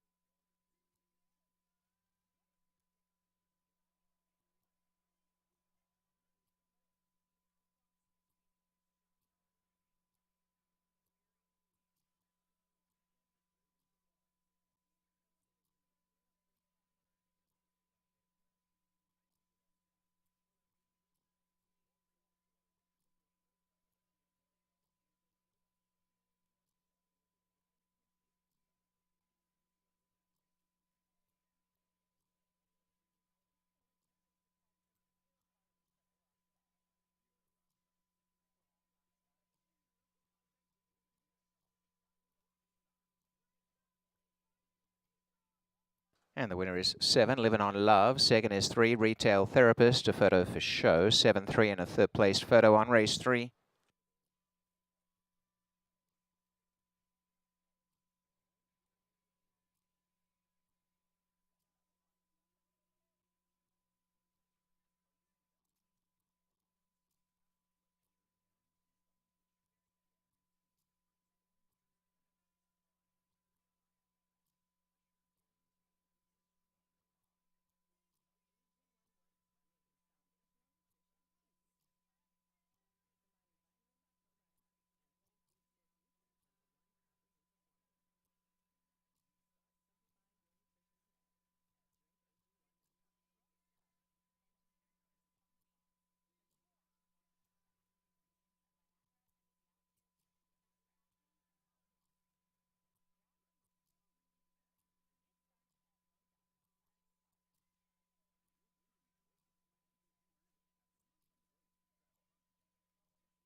Third is 1, Swinging Mandy, and 6, Michelle M was fourth, 7-3-1-6.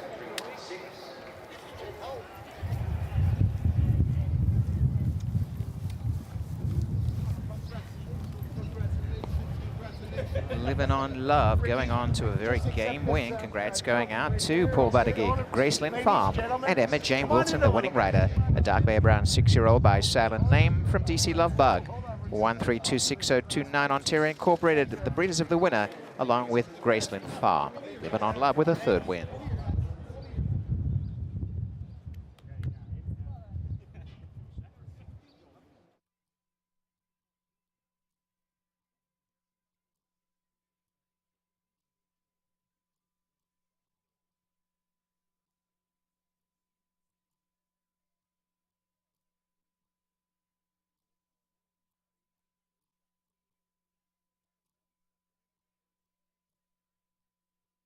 For the win, $36.50, $13.20 to play, $6.60 to show for 7 Living on Love, $8.70 and $4.90 for 3 Retail Therapist, Exacta $216 even, and the try $301.20. The super paid $1,548.70, 8-7 double $107.50. The pick 3 687 $1,558.75. In the swinger 3-7 570 1-7 485 $134.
There is the show photo.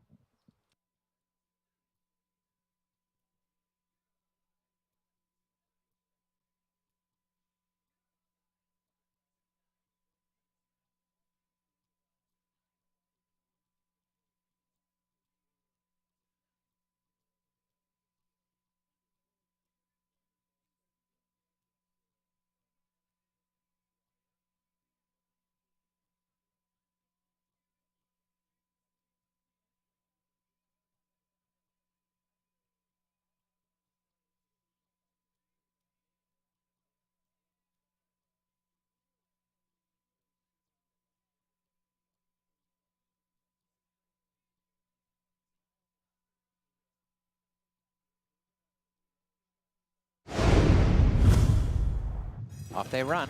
Back to last is Royal Blush and Retail Therapist. Narrowly won the start.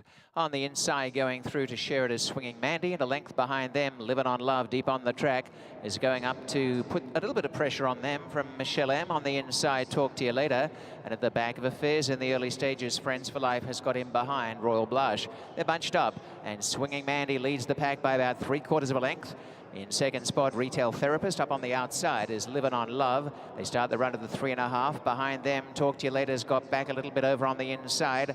And starting to run on a little bit now is Michelle M. Royal Blush second last. And last, Friends for Life. Retail Therapist bounds clear, though, has raced out in front. Made a dash for home as they come down the stretch, about 2.5 to Livin' on Love. On the inside, Swinging Mandy. And running out wide on the track, starting to wind up is Royal Blush. Retail Therapist flat up against the inside by a couple of lengths. Swinging Mandy trying to come through in the centre. Livin' on Love on the outside. They're boxing on. Retail Therapist by a length, trying desperately. Livin' on Love, Swinging Mandy and Michelle M. Retail Therapist and Livin' on Love. Down to the wire. Livin' on Love's come to the lead on the outside, and Livin' on Love's got the money from Retail Therapist, Swinging Mandy, Michelle M. and the photo on the outside.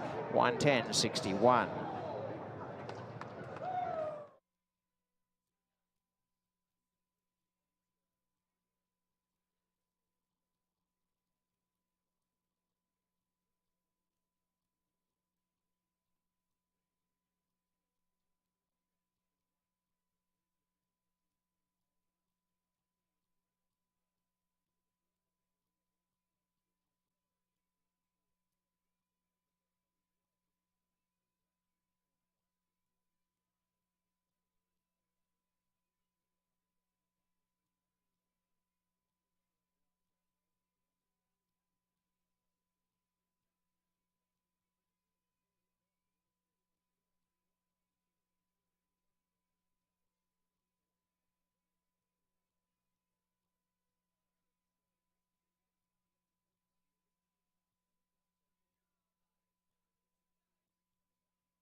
And there is a look at the order of finish, race 3.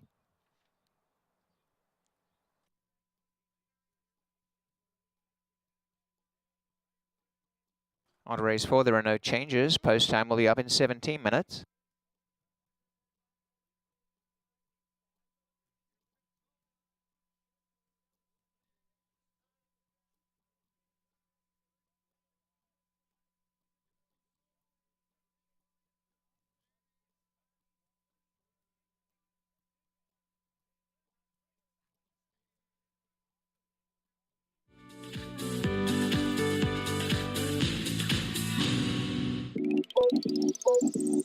New at the LCBO. Delicate and refreshing, Keep Calm is a collection of festive wines that are perfect to share.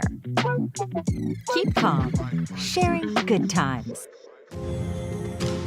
When I think New Holland, the first word that would come to my mind, I would think success. I think without it, for me, the success isn't there. Whenever you deal with somebody so long and they take care of you, you remember that. New Holland builds products that will continue to evolve and make the farmer more efficient, that can produce food for the world.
15 minutes to go before race number 4 to kick off the pick 4 on the evening's card, and it's been a day of firsts. First wins for Devin Vito, first wins for Tino, and first wins for Paul Buttigieg. That last winner at 17 to 1 returns $36.50. Big payoffs on the card so far tonight, and maybe that trend will continue here into race number 4 to kick off the pick 4. Yes, sir? I was going to say, and when was the last time you saw this? The two winners that we've had at big price today have both been the longest shots on the boards. Yeah, well, that's a Thursday night for you, I guess. All right, let's see what happens here in the 4th race. Again, kicking off the pick 4 here with this wide open $7,500 claimer going 3/4 of a mile. The race for the girls, fillies and mares, 3-year-olds and up. This is the one, Wicked Mia, going out for Hall of Famer Bob Teller. Yeah, she had a tough go after she was claimed. She ran a couple of good races, but she wasn't able to win. And maybe with an older mare like this, just the winter off might have done her the world of good. You know, you get back on track here today. They've kind of taken their time, bring her towards the races in here. The barn does love to use Sevilla Vives, and she's going to ride this particular horse in here. She's got some back class in her that would make her competitive in this spot. If you think that maybe the batteries are recharged a little bit with her after that winter off, she could maybe be a bit of a factor in here. So speaking of batteries, I wonder if the batteries are going to start to wind down on this 2-horse Winya Bay, because this horse was racing last year here at Woodbine, went down to Oaklawn, continued to race throughout the winter months, January, March into April, and then came here for her first start back in May. Did finish 4th in behind Cavallo, who she has to face again today. Yeah, at some point, just maybe she start to get a little bit fatigued. That's a possibility in here. I thought her comeback race was just okay. I was kind of hoping for a little bit more myself, but she too is another horse that hasn't won for a very long time. You have to go all the way back to October, and she won on that day for 25. She just, to me, seems to be over the top of the good form that she once had. So I'm going to go in a bit of a different direction myself, but she's taking ample support in here right now at odds of 7 to 2.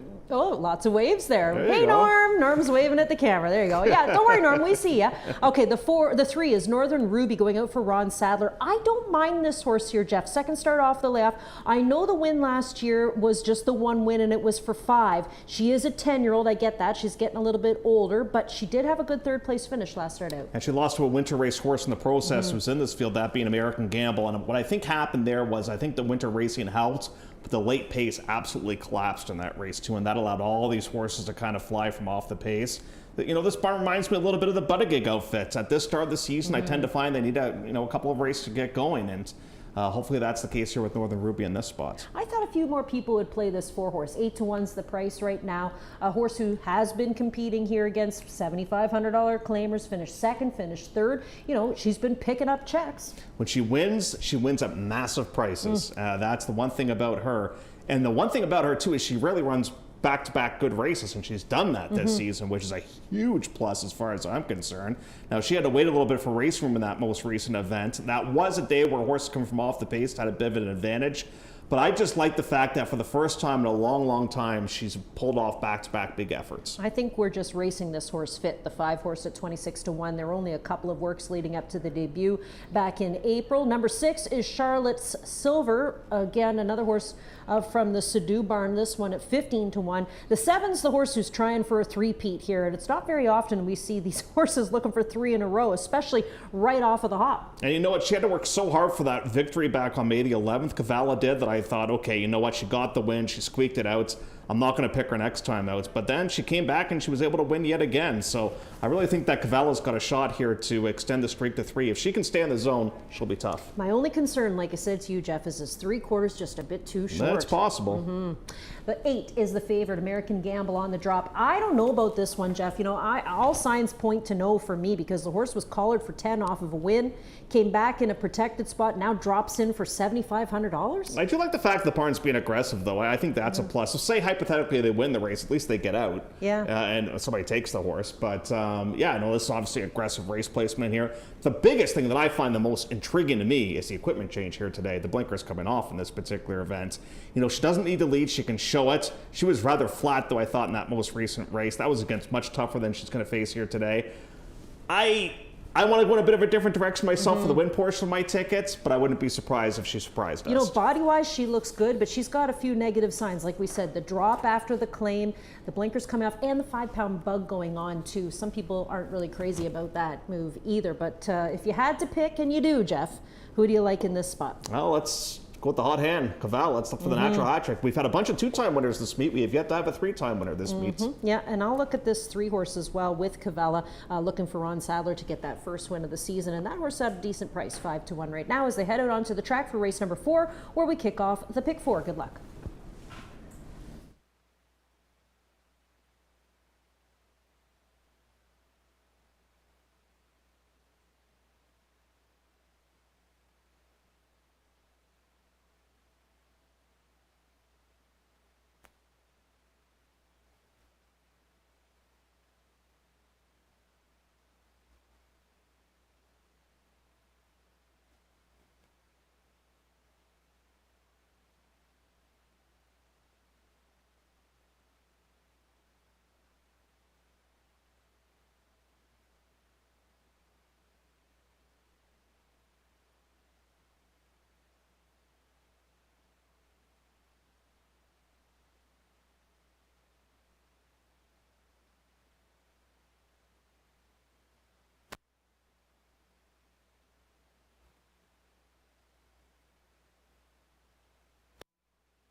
It is the call to post as they come out onto the track. Race number 4 is 8 minutes away. There are no changes. This race is at 6 furlongs. And on the main track, claiming race, fillies and mares, 3 and up. Post time again 8 minutes away as they head to the post parade.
In the post parade, here's the field and is led by number 1, Wicked Mia. Is raced and trained here by Robert Tiller with the riders Sofia Vives. 2 is Winyar Bay, who's trained by Norm McKnight for Bruno Schickedanz, the rider Pietra Moran. Number 3, Northern Ruby, Ronald Sadler, owner-trainer, and rider Jason Hoyt. 4, Mi Tormenta for Linda Hiker and Ross Armatas, the trainer, rider Steve Jadu. Number 5, More Savvy, Radcliffe Racing Stable ownership and trained by Barrington Sadu with jockey Cavey Nichols. Number 6, Charlotte Silver, also trained by Barrington Sadu for Radcliffe Racing Stable and John Krausbay, jockey Leo Salas. Cavalla number 7, owned by James William Fleming, is trained by William Theranos with rider Rafael Hernandez. And number 8, American Gamble, in the barn of Warren Wilcox, who's part owner here with Ruben Peralta, and the rider is Fraser Abley. And post time in just 5 minutes, race 4.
2 minutes.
Now they're moving up for a start, and Wicked Mia in the barn of Robert Tiller, the first to go up. This race at 6 furlongs. Wicked Mia down to the inside gate, followed along by Wynyard Bay in the Bruno Chicadan Silks, has gate number 2.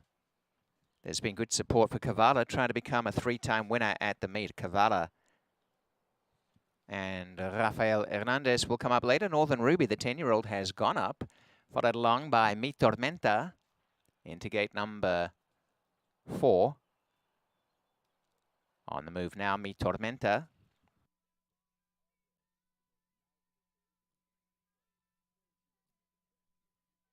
More Savvy has moved forward for Keve Nichols. Charlotte Silver will come up next at a big price into gate number 6, Charlotte Silver.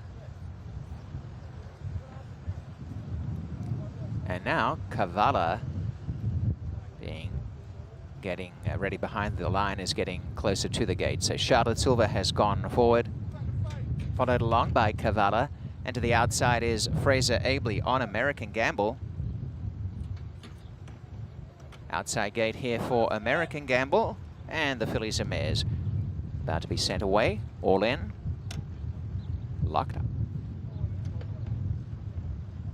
Off their race, and back to the tail end as they break was Mi Tormenta, and American Gamble has won the start pretty well. Out by a length to Northern Ruby, and racing up is More Savvy. And as they settle into strike, Cavala's on the pace today, has dashed up to go into second spot, the grey. Over on the inside at the back, a Wicked Mia making ground from the tail, Mi Tormenta. And dropping to second last is Wynyard Bay, and early Charlotte Silver's the trailer.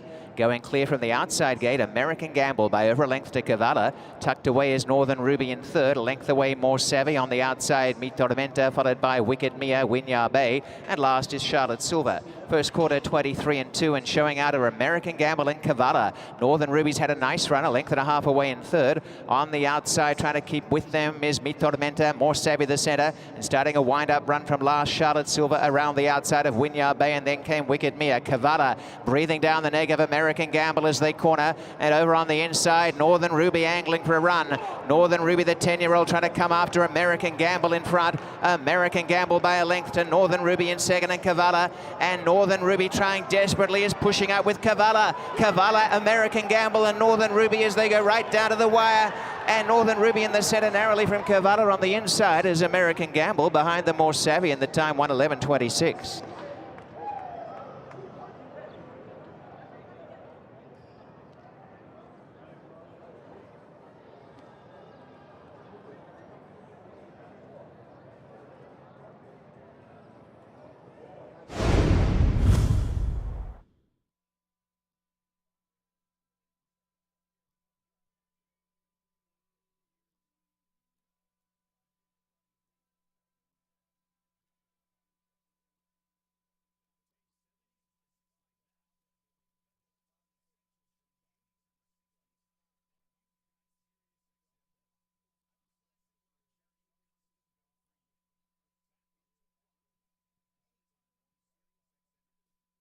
And the first quarter, 23 and 2, a half a mile, 46 and 2/5. The 5/8, 58 and 2.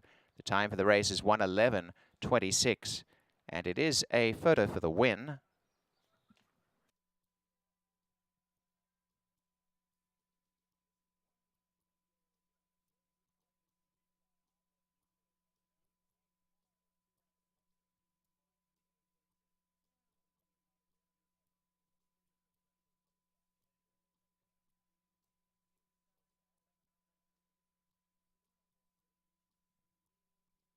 Three, the winner, Northern Ruby, is first. 7 is second, Kavala. Third is 8, American Gamble. 5, More Savvy, was fourth. So we have 3, 7, 8, 5 as the unofficial top 4.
Very nice win by Northern Ruby. And there's an interesting 10-year-old. She is in great form. She's absolutely shown up. The youngsters at the age of 10, she has taken her 8th win. And today she has defeated the 4-year-old Kavala and the 5-year-old American Gamble quite impressively. So Northern Ruby by Giant Gizmo from a fair at midnight, bred by Ronald Sadler, trained by Ronald Sadler, raced by Ronald Sadler, and Jason Hoyt is the winning rider, Northern Ruby.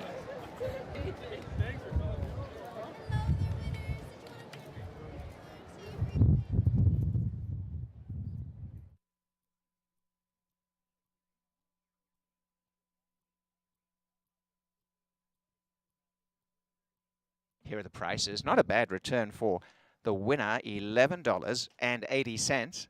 And for the place, $5.10. That exacta on 3-7, $41.90.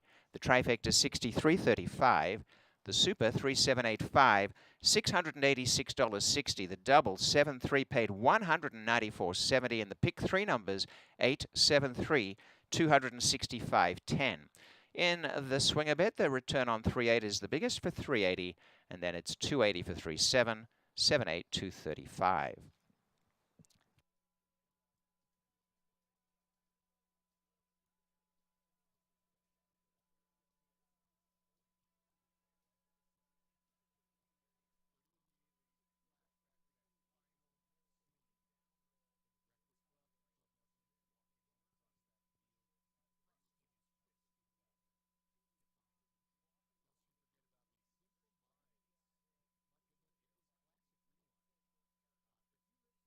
Pick 6, jackpot power pick 6. Live money is down to $169.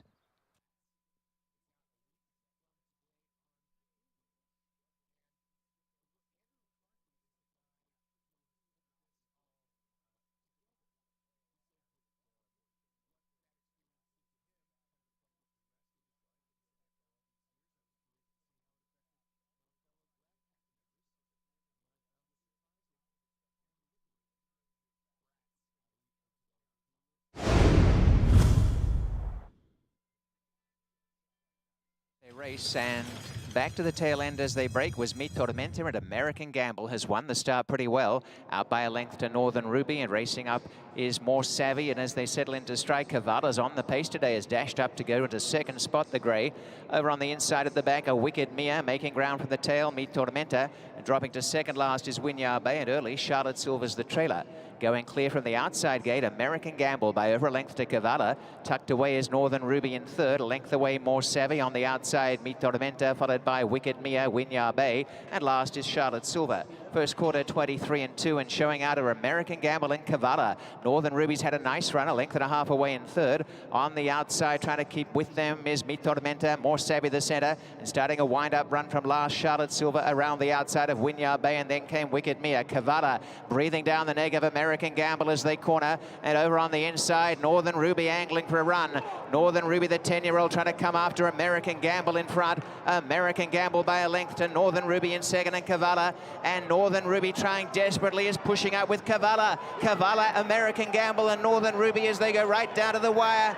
And Northern Ruby in the centre narrowly from Cavala. On the inside is American Gamble, behind the More Savvy, and the time 1:11.26.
There's the finish order.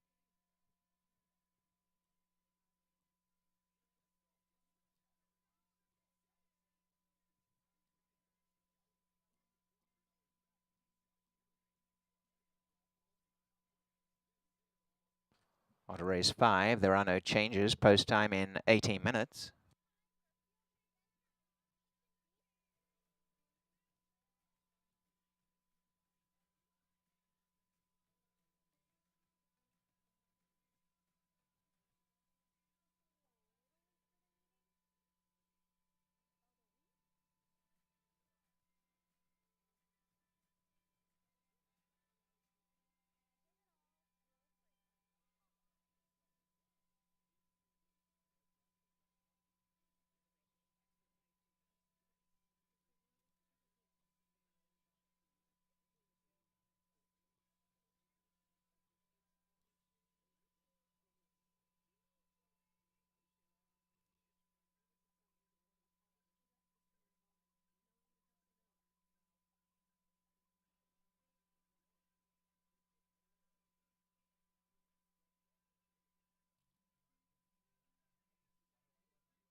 "16 minutes to go before race number 5, and it continues to be a night of firsts. Northern Ruby in the winner's circle, $11.80 to return. First win of the year for Ron Sadler. Perfect trip.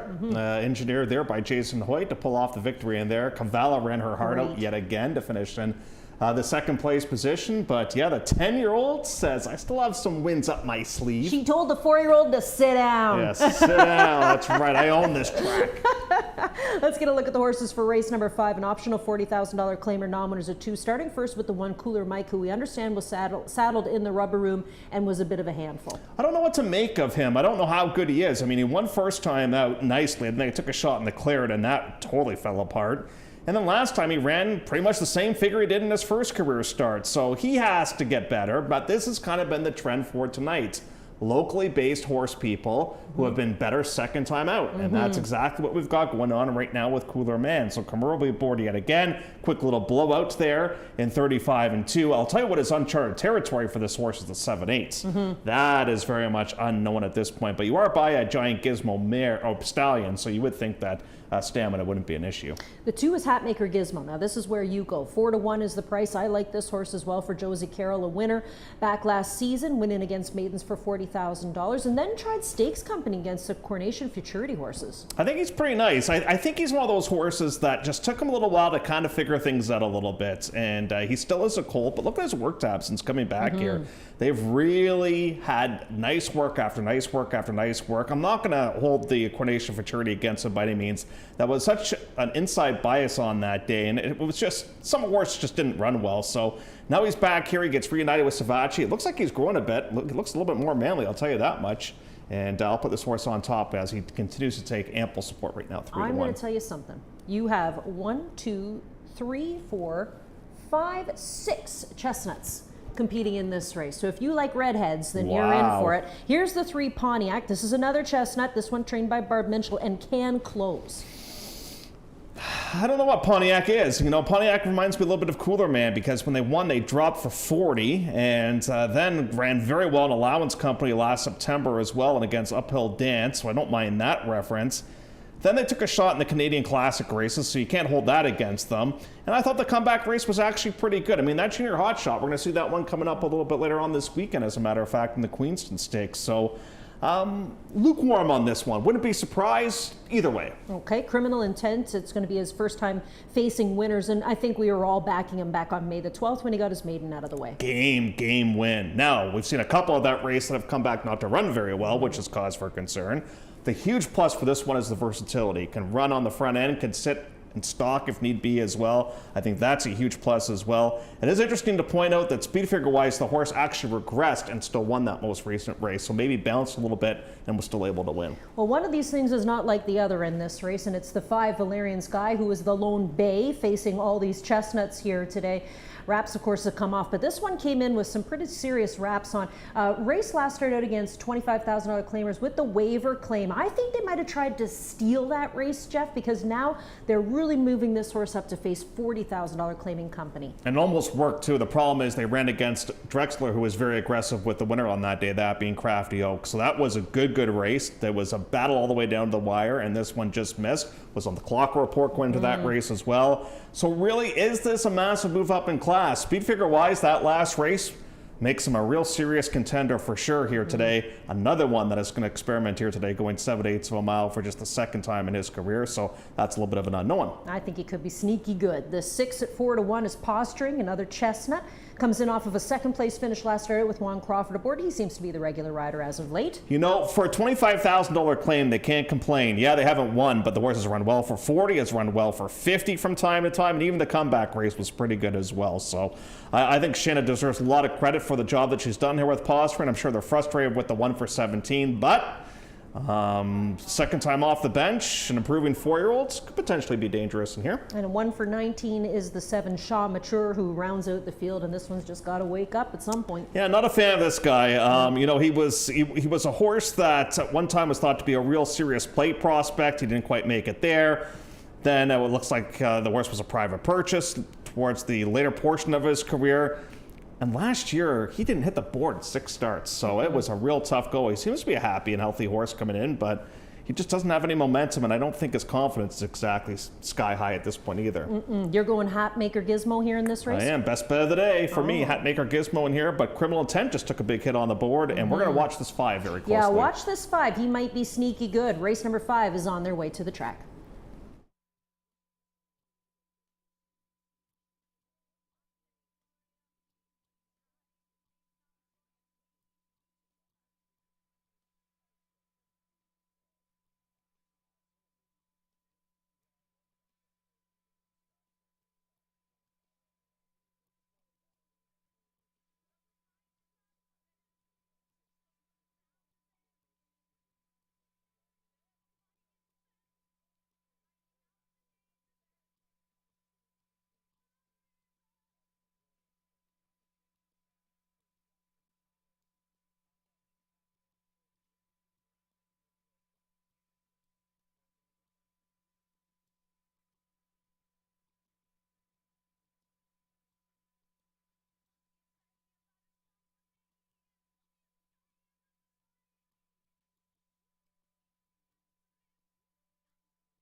It is the call to post race number 5, and there are no changes. Post time is coming up in 8 minutes. They'll go 7 furlongs. This race is a 7 furlong optional claimer for 3 and up as they head to the post parade.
In the post parade, number 1 is Cooler Man, raced and trained by Nick Nosawenko. The rider is Kazushi Kimura.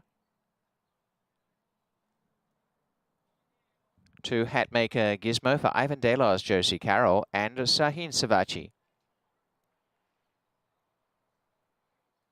3, Pontiac in the barn of Barbara Minchell, and is owned by Hooley Racing Stable LLC and Big Chief Racing LLC, jockey Justin Stein. Camhaven Farms with number 4, Criminal Intent, trained by Steve Flint, and the rider is Ryan Munger. Number 5, Illyrian Sky for Stephen Cherkop, who's the part owner with Jill Frost and Floriana McNeely, jockey Jose Campos. 6 is Posturing, trained by Shanna Lopez for Anika Murray with Juan Crawford. And CS Dowson Farms with number 7, Chamateur, in the barn of Richard Morton, and jockey is Fraser Abley. Post time is up in 6 minutes, race 5.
We are 2 minutes from a start.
Heading up to the starter check of the betting, and we have 3-1 for both Hatmaker Gizmo and Valyrian Sky.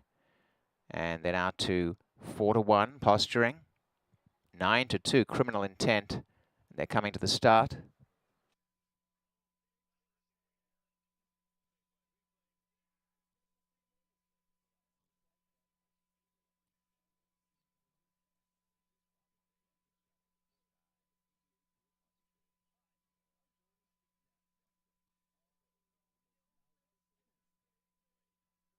Now, Kazushi Kimura has the rail here. Cooler Man.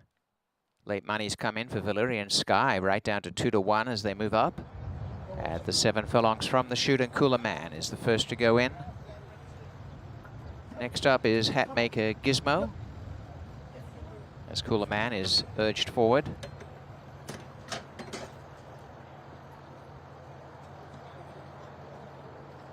The ride for Sahin Savachi here on Hatmaker Gizmo. Into gate 3 is Pontiac.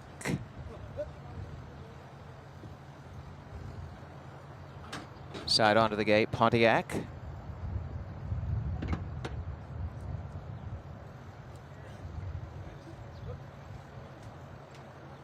Valyrian Sky will be next, so they'll come later with Criminal Intent, who's going to be the last to load. Posturing next, out to gate number 6.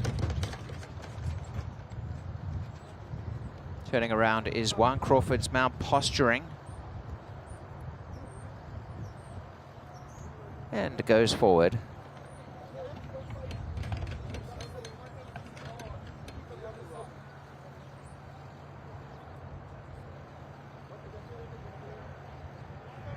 Circling behind the gate to come around and be guided up here is Posturing, who's down to 7-2 in the betting. That is resisting, still out.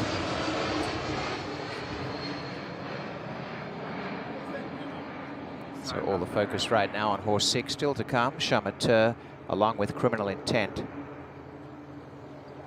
And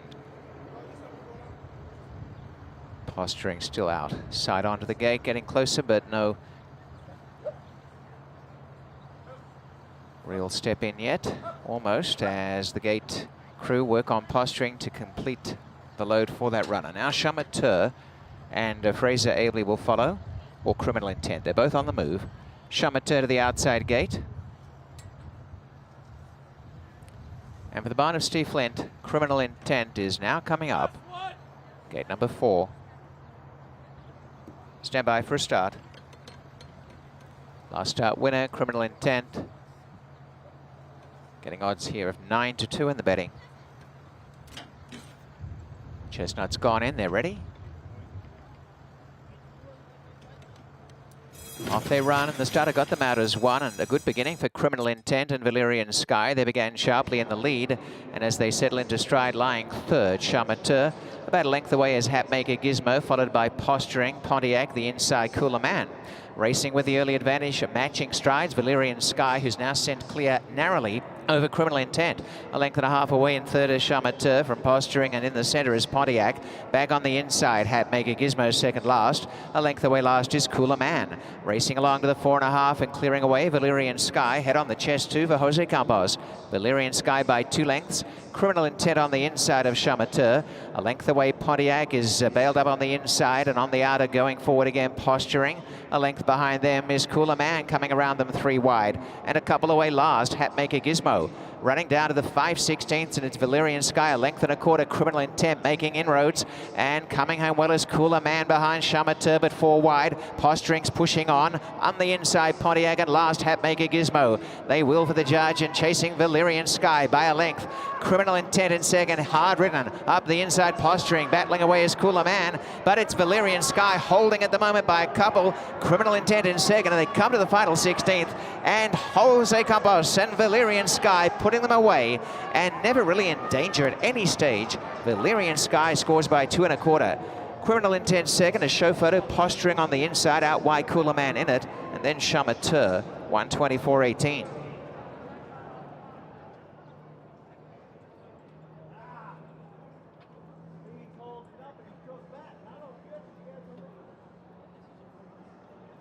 Opening quarter, 23 1, a half a mile, 46 3/4, 1:10 4. Time for the race, 1:24.18.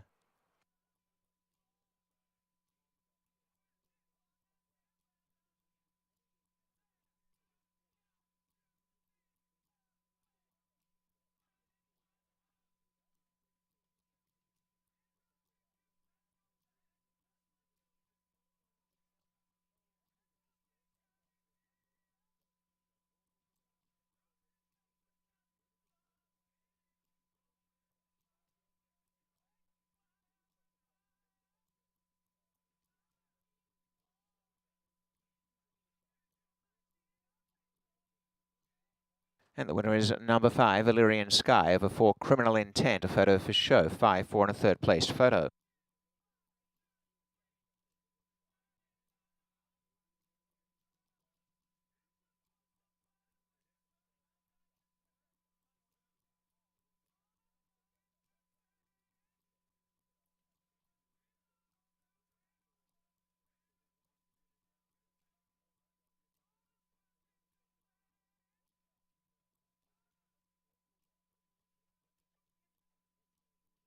Third place, 2, number 6, Posturing, and fourth 1, Cooler Man, 5, 4, 6, 1.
Valyrian Sky going on to a second lifetime success today. A bay colt, a 3-year-old by Sky Mesa from San Andreas Fault.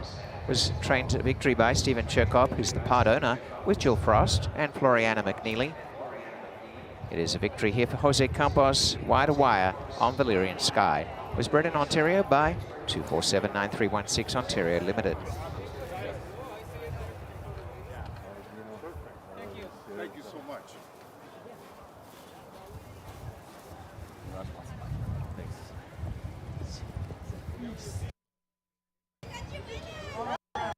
Right across, right? No, right. No. And that result has gone official. No. across with him. Right across with him. Guys, bring him right across. Right across. Okay, leave him there. Leave him there then, guys. Okay, all right. And for the win, a return of $8.20 for 5, Illyrian Sky, 5.10 to place, and number 4, Criminal Intent, 5.10 to place, and that exacta paying on 5-4, 42.30, trifecta 5-4, 6.50, 5.25, number 1, 4th in the Super, and a return of 388.35.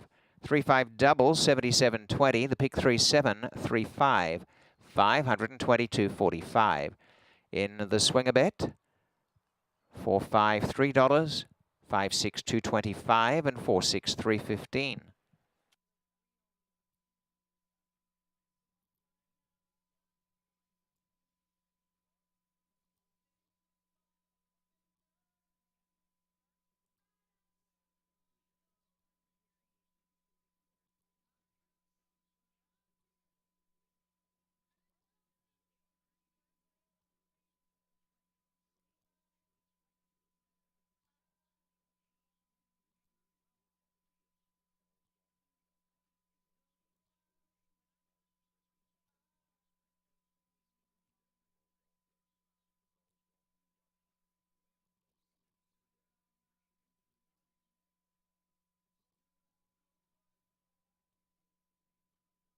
So we're down to just $38 of live money in the jackpot par pick 6.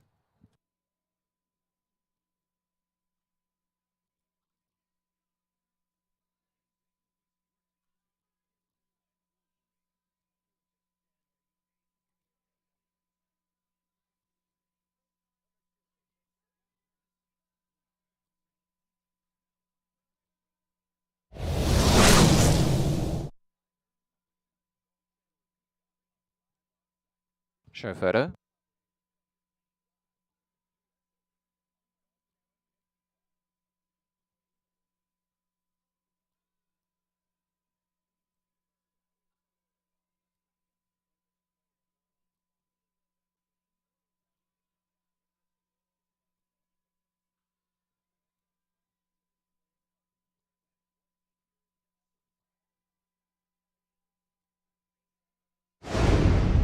Chestnut's gone in, they're ready.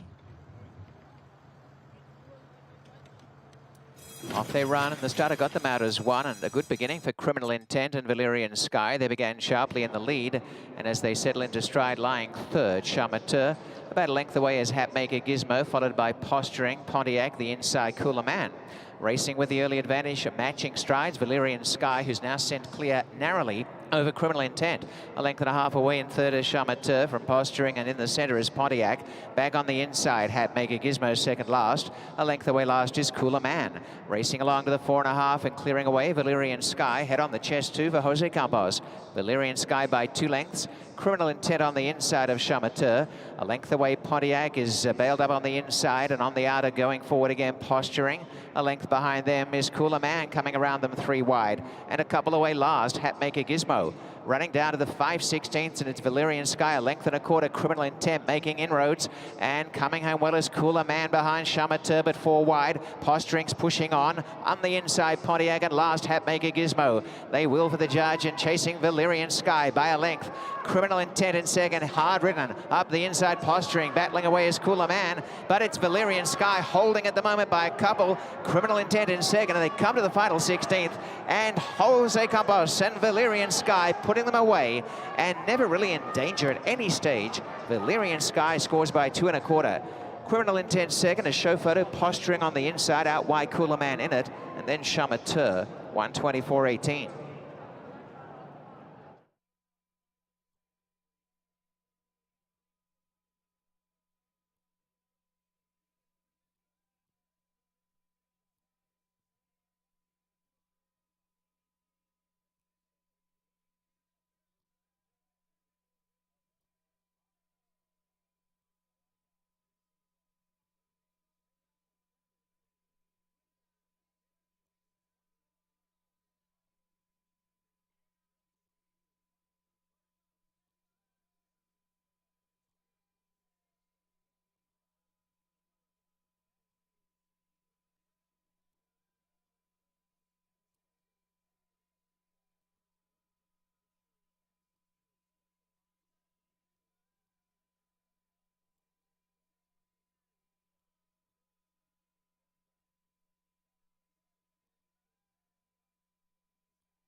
at the finish order.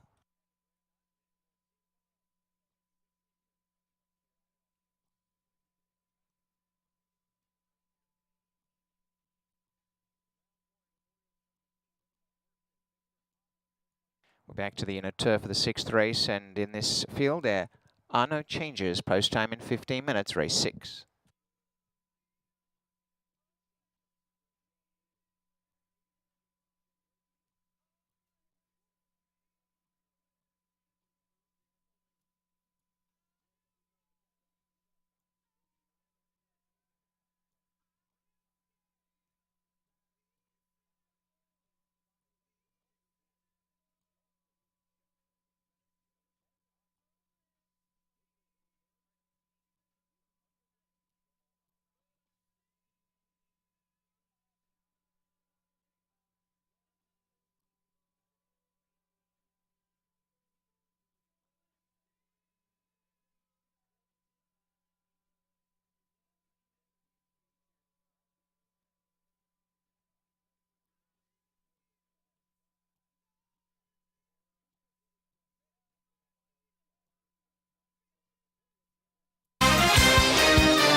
Race number 6 comes up for you next, and it also kicks off the final pick 3 of the evening. This is an optional $50,000 claiming event, and I would say the feature race of the night tonight. Tito's Calling, making the second start of the season, will likely be taking a lot of support here for the DePaulo barn. Marksman's Queen, a horse who ships in for Graham Motion, gets on the Lasix program here today as well. We'll start off first with Tito's Calling. Now, this horse was scratched out of the Belmahon on Saturday in favor of this race instead, Jeff. And you got to treat that first race like a workout.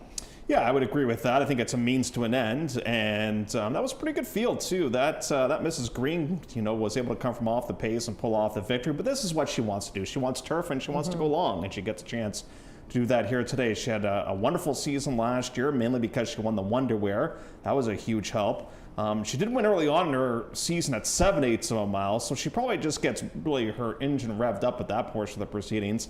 My question is, when I handicap this race, does Marksman Queen get a rather easy lead in this spot? If that is the case, this horse might be up against it. But if the Drexler horse goes with Marksman's Queen, then all of a sudden Tito Calling looks really good in this spot. It could really get a chance to close into some fractions that were legit set up front in here. So she's definitely a horse that I am very scared of, and I put the horse second on my ticket. Okay, 5-2 the price. Let's go to the 2 horse next, Marksman's Queen. Now, I was thinking she might be here to kind of prep for a race like the Nassau. Maybe we'll find out once the nominations come out. But Graham Motion trains, you get Kimura aboard. I think obviously this is one of those horses that just does better on the Lasix program. I would agree with that. And last time out, it says jammed up start. And for a horse that likes to be forwardly placed, that is the worst possible thing that could happen. Now, they've kind of been shopping around for spots with this horse. They scratched him an optional $80,000 claimer back on May the 19th at Churchill to go in this event. Last start was obviously tougher than what the horse is going to face here today. I just think they've kind of been shopping around for spots, and they've got her into a really good one in here. I think Lasix has got a huge portion of the thinking that led to the horse being here today, and if they leave the horse alone up front, they might not catch this one. One of the more experienced turf horses in the race is the 3 Amazing Queen going out for the Drexler barn. Barn got off to a great start, but it's been a little bit quiet as of late. They certainly are hoping to take advantage of that winter conditioning that they got. Comes out of a pretty good race last time out. The winner came back to win a $75,000 stake race, and the 9th place finisher came back to win at Pimlico, as a matter of fact. I'm having a tough time gauging where the horse fits into here. I think fits nicely, but is this a $35,000 claimer? Is this a $50,000 claimer? Like, where does that horse fit from a claiming portion point of view? Yeah, what class do you find that's the right class for this horse? Me and My Shadow, though, is another horse that was a stakes winner last season, won the Bison City, which is part of the Triple Tierra. Is a horse that's graded stakes, just missed a graded stakes placing back as a young runner. Could be a serious contender in here and is currently at 7-2. I might be overlooking this one. That was a very good race at Gulfstream last time. That has never run on this inside turf course before, but yeah, I would say a dangerous horse in this spot for sure. They had some pretty high thoughts on this one based on how well she started off her career. She did win the Bias City last year, so you can't take that away from her. The 5's at 22-1. Now, this will be the second start off of the layoff. Debuted in the Grade 3 Whimsical and wasn't a player in that event. The 6 is Wickenheiser. Now, a lot of you who are following the Triple Crown Trail last year might remember this horse. She was a contender in the Oaks. She ended up finishing second in the Woodbine Oaks, and then came back to the King's Plate. She was one of several fillies competing in last year's plate. The problem with the 5 is the 5 doesn't have blinkers on, so they're just going to get the blinkers on there. And Wickenheiser, she looked so good in her first career start. I thought she was going to be any kind of horse. It's hard to believe she's just a two-time winner in here, but she seems to be working quickly. And here's a look at the 7, this being Flying Black, the second Drexler horse in the field. Right, he's making the second start off of the claim. He collared this horse down at Gulfstream Park for a quarter. The horse was really popular in the claim box too. Over the winter months at Gulfstream was collared 4 times, went in for $25,000 or $20,000, and now they've protected this horse here today. Horses headed out onto the track for race number 6, just waiting on that 5 horse. As Jeff has pointed out, the horse does wear blinkers, did not have blinkers on when they attempted to leave the paddock, and of course, our paddock judge caught that. And Harold is sharp. He is. He doesn't miss a beat. You're not going to get one past Harold, I'll tell you that much. That's for sure. And now they got those blinkers on, and they'll be heading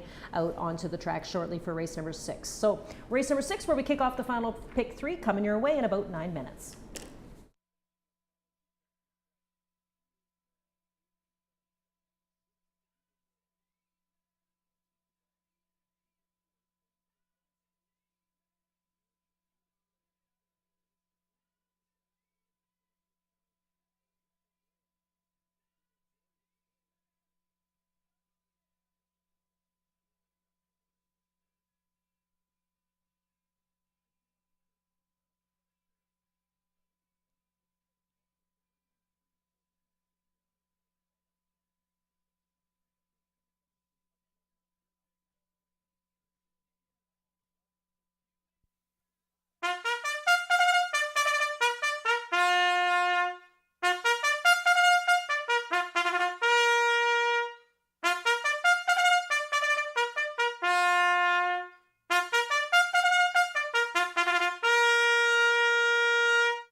It is the call to post, and we are back on the inner turf for the upcoming 6th race with no changes. And this race at the Marlin 16 is an allowance optional claiming race. Fillies and mares 3 and up headed to the post parade. 8 minutes to a start.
In the post parade, here's the field. Race 6. 1 is Tito's Calling, trained by Mike DePolo for Zealy Racing Stables, and the rider is Emma Jane Wilson. Number 2, Marksman Queen, is trained by Graham Motion for Katon Park Stud with rider Kazushi Kimura. 3, Amazing Queen, in the ownership of D. Robotham and Partners. 3, trainer Marty Drexler, jockey Sofia Vives. 4, Me and My Shadow for DJ Stable LLC, Mark Cassie and Patrick Husbands. Joining the parade is the 5, Time for an Angel, in the ownership of Commonwealth New Era Racing, and John Burke is the trainer, the rider Jason Hoyt. 6, Wickenheiser for Clay Shearer, Alan Bill Alwelling and partner, trainer Kevin Attard, the rider Pietro Morin. And number 7 is Flying Black. Stephen Chesney and Corey Hoffman ownership. Trainer Marty Drexler. Jockey Rafael Hernandez. And post time will be in 5 minutes.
The field headed across to the inner turf, the fillies and mares. The gate will be put into place as we have 2 minutes to a start. And the favourite is the 2, Marksman Queen at 2-1.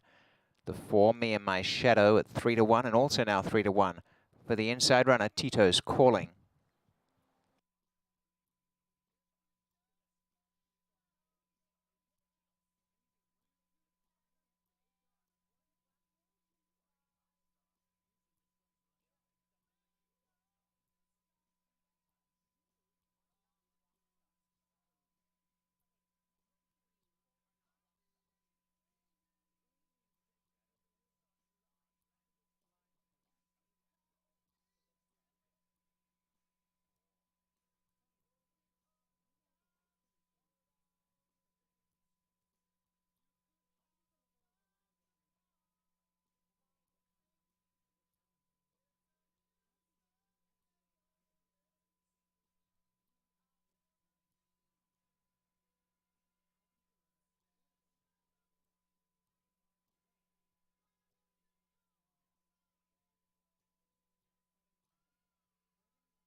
Now they'll head to the start. This field will be called up.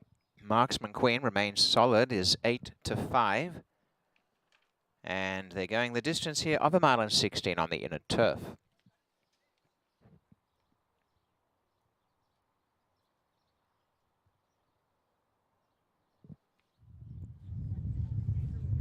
Tito's Calling has drawn the inside gate, is coming up for Emma Jane Wilson, who looks for a double here tonight. She won earlier on Livin' on Love, and it is Tito's Calling with gate 1. Marksman Queen comes forward for a start. Gate 3 is Amazing Queen. Marty Drexler's got 2 in the race. The other is Flying Black. Joining the line is Me and My Shadow for the barn of Mark Cassie.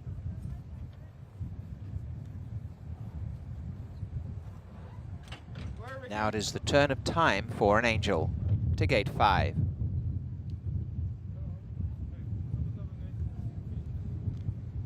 Wickenheiser off the layoff here today. Will be the last to load. We have Flying Black in. Wickenheiser comes up. At 8-1 odds as well. The field is set to run, locked up. Off they race, and the starter got them out as 1. Squeeze slightly there, Wickenheiser.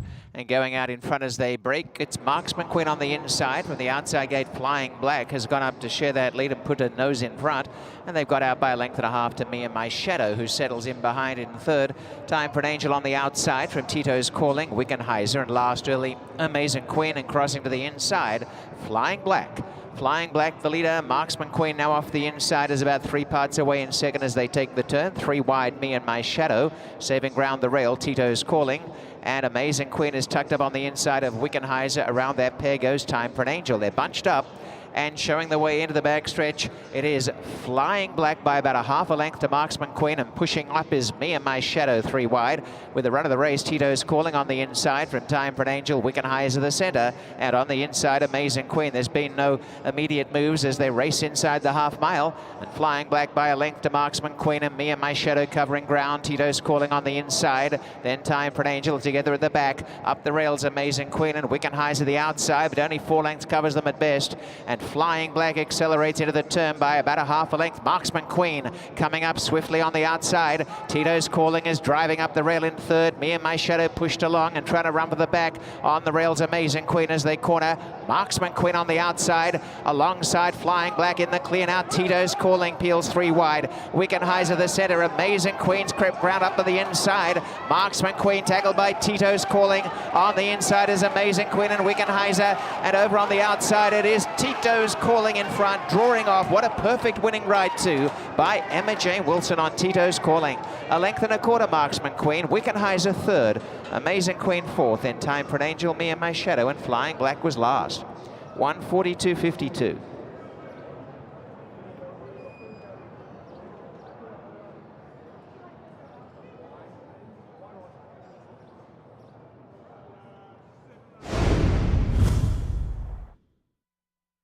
First quarter in 23 2, a half a mile, 48 3/4, 1:11.1. The mile was up in 1:36, and the time 1:42.52 for the mile and 16 on the inner turf.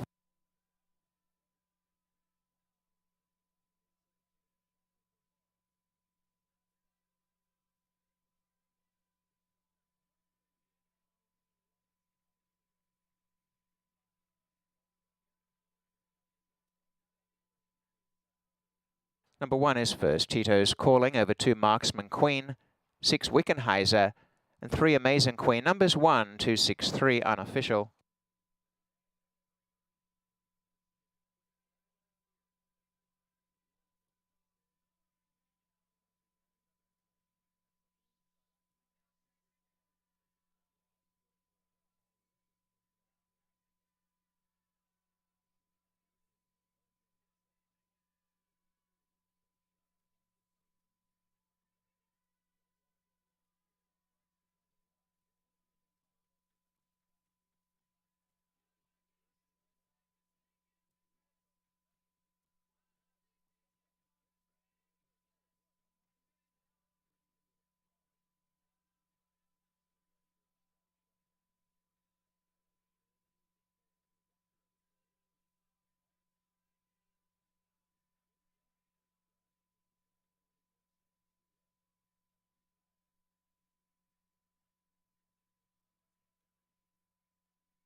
Very nice win by Tito's Calling in what is a second run off the layoff. This is a Bay filly, 4 years of age, with her 4th victory from 17 starts, is by Society's chairman.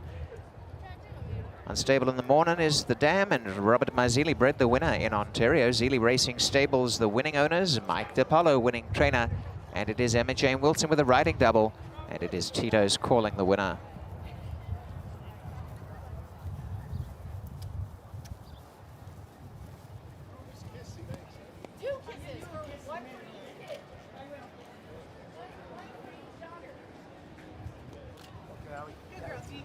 Right there, Ed. Thanks, everybody.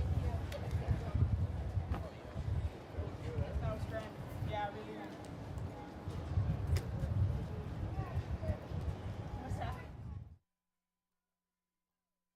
Here are the prices. $9.20 with the result official for 1. Tito's Calling. That exacta 1, 2, $31.50. The trifecta $62.95. The Super 1, 263, $232.50. And in the double 5, $188.40. The pick 3, 351, $179.40. Pick 5 numbers have paid well. 8, 7, 3, 5, 1, $14,992.85. In the swinger, 1, 2 is $2.05. 1, 6, 475, 2, 6, $4.30.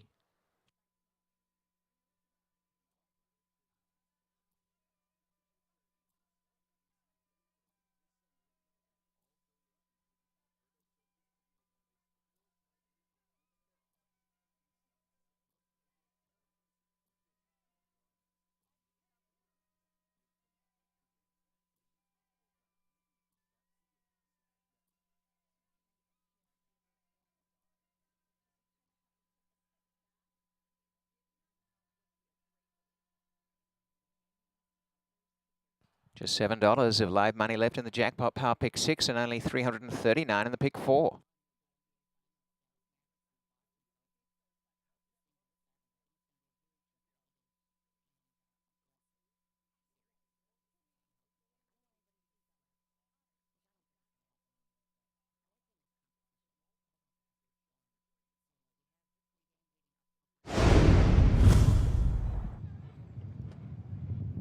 Off they race, and the starter got them out as 1. Squeezed slightly there, Wickenheiser. And going out in front as they break, it's Marksman Queen on the inside. From the outside gate, Flying Black has gone up to share that lead and put a nose in front. And they've got out by a length and a half to Me and My Shadow, who settles in behind in third. Time for an Angel on the outside from Tito's Calling, Wickenheiser, and last early, Amazing Queen, and crossing to the inside, Flying Black. Flying Black, the leader. Marksman Queen now off the inside is about 3 parts away in second as they take the turn. 3 wide, Me and My Shadow. Saving ground the rail, Tito's Calling. And Amazing Queen is tucked up on the inside of Wickenheiser. Around that pair goes Time for an Angel. They're bunched up. And showing the way into the backstretch, it is Flying Black by about a half a length to Marksman Queen, and pushing up is Me and My Shadow 3 wide. With the run of the race, Tito's Calling on the inside from Time for an Angel, Wickenheiser the centre, and on the inside, Amazing Queen. There's been no immediate moves as they race inside the half mile, and Flying Black by a length to Marksman Queen, and Me and My Shadow covering ground. Tito's Calling on the inside, then Time for an Angel together at the back. Up the rails, Amazing Queen, and Wickenheiser the outside, but only 4 lengths covers them at best. And Flying Black accelerates into the turn by about a half a length. Marksman Queen coming up swiftly on the outside. Tito's Calling is driving up the rail in third. Me and My Shadow pushed along and trying to run for the back. On the rails, Amazing Queen as they corner. Marksman Queen on the outside. Alongside Flying Black in the clear now. Tito's Calling peels 3 wide. Wickenheiser the centre. Amazing Queen's crept ground up to the inside. Marksman Queen tackled by Tito's Calling.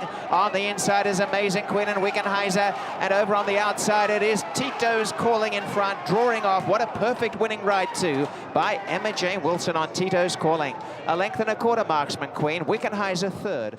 Amazing Queen fourth. Then Time for an Angel, Me and My Shadow, and Flying Black was last. 1:42.52.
There is the finish order from the previous race.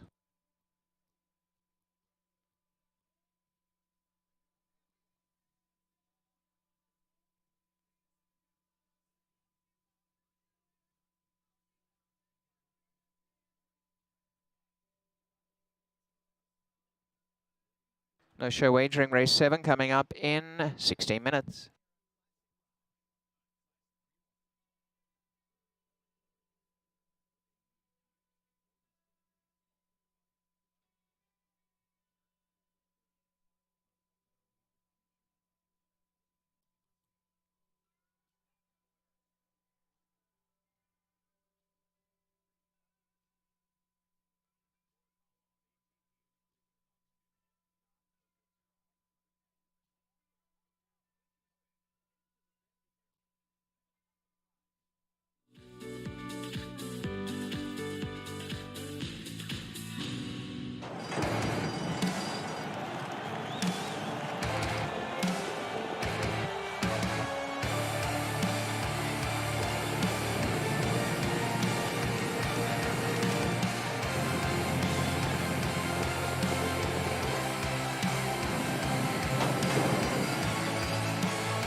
Give me a hot pink Cosmopolitan and some drama. Give me a kettle white soda with a twist. Give me a party, an espresso martini, and a room full of strangers. Give me a cocktail with kettle and vodka. 14 minutes to go before race number 7, where we kick off the late double. How about Tito's Calling getting a win in race number 6, scratching out of the Bell Mahone to go here instead. It was a winning move for Mike DiPaolo and Emma Wilson with her second winner on the card today. Let's go to race number 7. No show wagering available for you here in the 7th race. An optional $40,000 claim or a non-winners of 2 life. And we have a field of 6. An overwhelming choice is the 3 War Painter. More on that horse soon. But first, we'll talk about Dinah's Flatter going out for Cititard, and Pietro Moran will take over the riding duties. Jeff, lots of different riders with this horse. And I think the main reason why they're giving it a go at this one, Elisa, is for the distance factor. The mare had 1 win and it came at 10 furlongs. So I think they've just been aching to get this horse around 2 turns. And listen, it's a long shot probably to make it the Oaks with this horse, but say all of a sudden she shows up with a big race here today going around 2 turns, and all of a sudden it opens up a whole lot of doors in here. So they get a light with Pietro. You're right about that. Different rider yet again in here. I think it's tough, but I don't mind the experiment going around 2 turns. See, I don't mind this 2 horse either. Holiday in Jail, 2 turns was the key back on December the 9th when the horse was a winner for Ryan Munger. I always joke whenever this horse runs, I'm not sure exactly what a Holiday in Jail would be, but we'll go with that. And yeah, it did win going around 2 turns last season to wrap up the campaign too. Here's another 3-year-old filly that maybe has Oaks aspirations down the line if everything kind of goes smoothly in here. Very uncharacteristic for the barn to start off a horse seasonally in a route race like this. Usually they would probably go in a sprint to start things off, but they're going to give it a go here going around 2 turns. And I'll tell you what, I don't think the horse is short by any means. 4 or 5 furlong works coming in this race. If she's improved from last year, she might be a bit of a contender in here. The 3 is War Painter. Now this is where you're going to hang your hat. The blinkers are coming off here today. I like how you used the word hang there. That was appropriate. Finished second and behind Novel last start out. You're going to see Novel in the Fury, so it's a good reference for the 3. Listen, she's the best horse by a pretty significant margin in this race, but she does love to hang, and they've tried different things. Now they're trying a new rider here today. Now they're going to try the blinkers coming off in this spot as well. They were well clear of everybody else in that last event. I do think she's a 2-turn horse as well. The barn does better second time out. Tons of positives, but the 4 to 5 price is not a surprise, and that's a tough pill to swallow in a horse that maybe doesn't like to win at this point. I'll talk about a tough pill to swallow. Hatmaker's Gizmo back in race number 5. We all jumped on that bandwagon, and it did not work out. We're hoping for Josie Carroll to maybe do some things here with Now Is a Breeze. This is the second start off the layoff. First start at 7/8. Now we stretch out to 2 turns. She was my play of the day last time out, and I had no complaints. I just got beat by a better horse that had a great trip courtesy of Husbands on that day, and now we go around 2 turns here, as you said, going about a mile and a 16th.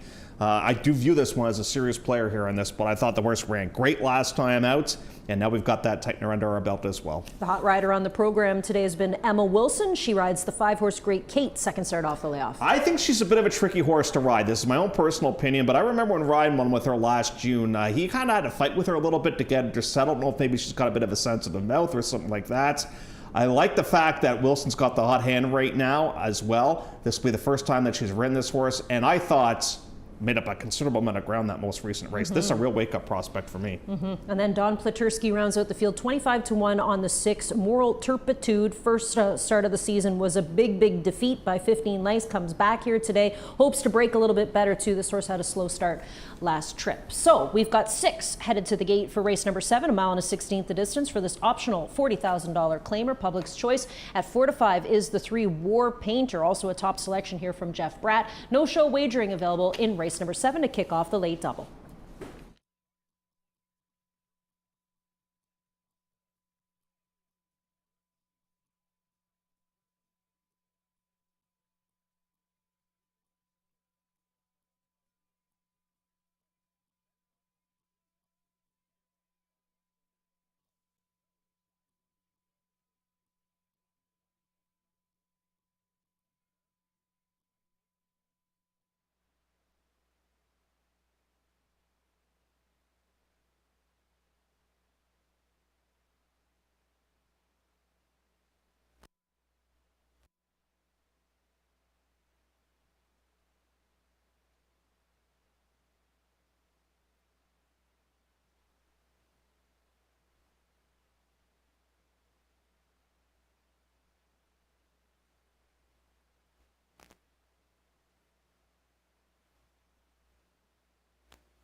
It is the call to post as we come to the start of the 7th race. No show wagering. Do note that the mile and 16 distance for the optional claiming race set aside for fillies and mares 3 and up is just 9 minutes away. Headed to the post parade at the start of the final double.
In the post parade, here is the field number 1. Diners Flatter for Ivan Delos, Sid Tard and Pietro Morin. 2 is Holiday in Jail for 3 Sons, Racing Stable Limited, trainer Robert Tiller, the rider Ryan Munger. War Painter number 3, owned by Canuck Racing Club, is trained by Kevin Attard, the rider Kazushi Kimura. Hopefield Farm with number 4 Now is a Breeze, Josie Carroll, trainer, rider Sofia Vives. Number 5, Great Kate for RCC Racing Stable Limited. John Martini, the trainer, the rider Emma Jane Wilson. And 6 is Moral Turpitude in the barn of Don Platurski, owned by Kater Platurski with Larry Munoz. Post time will be up in 6 minutes.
So just under 2 minutes, and the race favorite odds on now, number 3, War Painter.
They're being called forward for a start.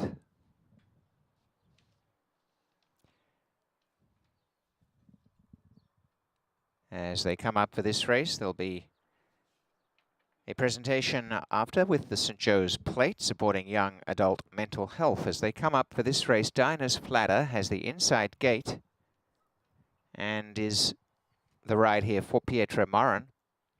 Holiday in Jail draws alongside, going up to gate 2.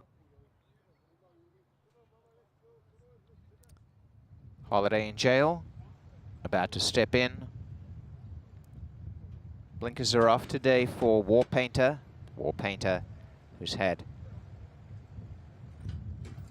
a lot of support here at 2 to 5. Will come up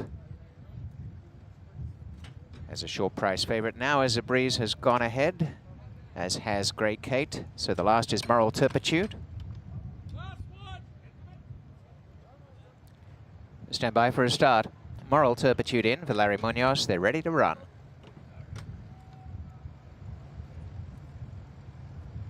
On their way, War Painter dipped and boring right off was Moral Turpitude. Veered right off course, is about 2 or 3 lengths behind the field, and going out in front is Now As a Breeze from Holiday in Jail, pushing for the lead, the centre.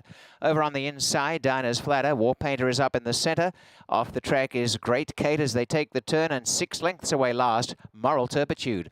Now As a Breeze takes the advantage early and races out 2 in front. Holiday in Jail second. Length and a half away third is War Painter. Over on the inside, Dinah's Flatter. A length away, and now coming up is Great Kate behind War Painter. Couple away last. Moral Turpitude's caught up the field a little bit, but racing along nicely is Now As a Breeze by almost 3 lengths. Holiday in Jail second, and the hot favourite War Painter's a length and a half away third. 2 to Great Kate and Dinah's Flatter, and they race together. And again, dropping off behind them is Moral Turpitude. They've gone through with Now As a Breeze heading inside the half mile now, a comfortable lead, 4 lengths to Holiday in Jail, War Painter third. A length away, Dinah's Flatter the inside of Great Kate, and Moral Turpitude is last. 48 and 4 was the half mile, and still no real challenge yet to Now As a Breeze. Getting to work are War Painter and Holiday in Jail, and War Painter set up to challenge, has got within a length and a half for the first time, and is running up strongly. About 2.5 to Great Kate is finishing nicely for Emma Jane, and behind Moral Turpitude at the back, weakening as Dinah's Flatter. War Painter's within range, coming up now to tackle the leader. Now As a Breeze from War Painter, then Holiday in Jail, and Great Kate's trying to switch leads.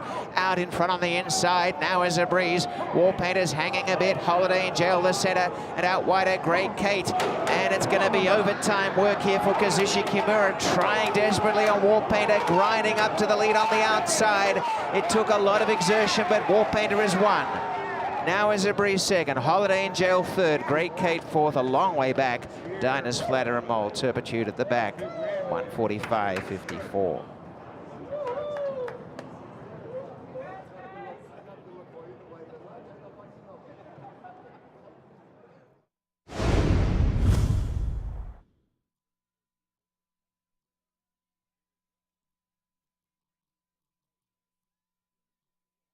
Times on the race, the first quarter was 24 and 2. The half a mile was up in 48 and 4. 3 quarters, 1:13. The mile, 1:38 and 3. And the time for the race, 1:45.54.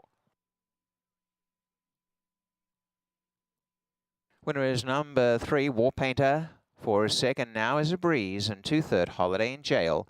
5, Great Kate was fourth, 3, 4, 2, 5.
it is War Painter coming back as the winner, who has managed to secure that second career success. Has had 3 seconds and a third, so from 7 starts, a nice record for this Bay filly, a 3-year-old by Danish Dynaformer from Morning Tail, bred by Charles Fipke in Ontario. Canuck Racing Club continue on its winning way, and success for Kevin Attard and for Kazushi Kimura, War Painter the winner. Okay, guys, yeah, that's good. And thanks, guys. Thanks, buddy. That result is now official.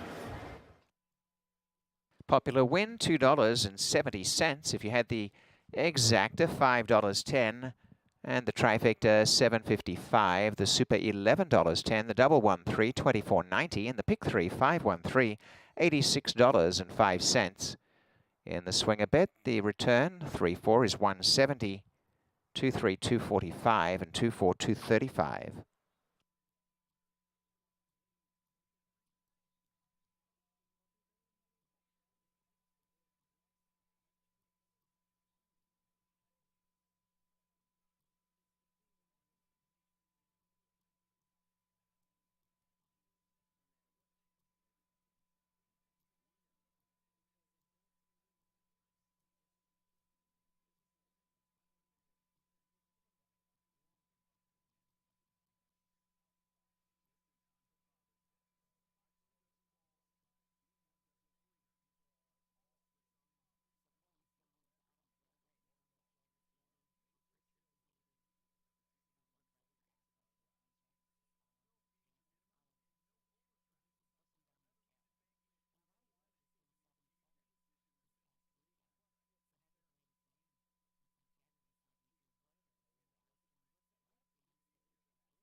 Just $1 remains, one single dollar in the pick 6, the jackpot power pick 6 with $1 of live money.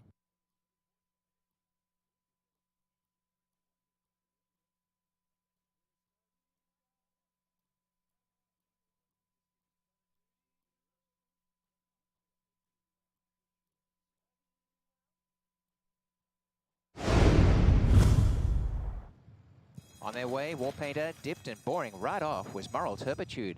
Veered right off course, is about 2 or 3 lengths behind the field, and going out in front is Now As a Breeze from Holiday in Jail, pushing for the lead the centre. Over on the inside, Dinah's Flatter. War Painter is up in the centre. Off the track is Great Kate as they take the turn, and 6 lengths away last, Moral Turpitude. Now As a Breeze takes the advantage early and races out 2 in front. Holiday in Jail second. Length and a half away third is War Painter. Over on the inside, Dinah's Flatter. A length away, and now coming up is Great Kate behind War Painter. Couple away last. Moral Turpitude's caught up the field a little bit, but racing along nicely is Now As a Breeze by almost 3 lengths. Holiday in Jail second, and the hot favourite War Painter's a length and a half away third. 2 to Great Kate and Dinah's Flatter, and they race together. And again, dropping off behind them is Moral Turpitude. They've gone through with Now As a Breeze heading inside the half mile now, a comfortable lead, 4 lengths to Holiday in Jail, War Painter third. A length away, Dinah's Flatter the inside of Great Kate, and Moral Turpitude is last. 48 and 4 was the half mile, and still no real challenge yet to Now As a Breeze. Getting to work are War Painter and Holiday in Jail, and War Painter set up to challenge, has got within a length and a half for the first time, and is running up strongly. About 2.5 to Great Kate is finishing nicely for Emma Jane, and behind Moral Turpitude at the back, weakening is Dinah's Flatter. War Painter's within range, coming up now to tackle the leader. Now As a Breeze from War Painter, then Holiday in Jail, and Great Kate's trying to switch leads. Out in front on the inside, Now As a Breeze. War Painter's hanging a bit, Holiday in Jail the centre, and out wide at Great Kate. And it's going to be overtime work here for Kazushi Kimura, trying desperately on War Painter, grinding up to the lead on the outside. It took a lot of exertion, but War Painter has won. Now As a Breeze second, Holiday in Jail third, Great Kate fourth, a long way back. Dinah's Flatter and Moral Turpitude at the back, 145.54.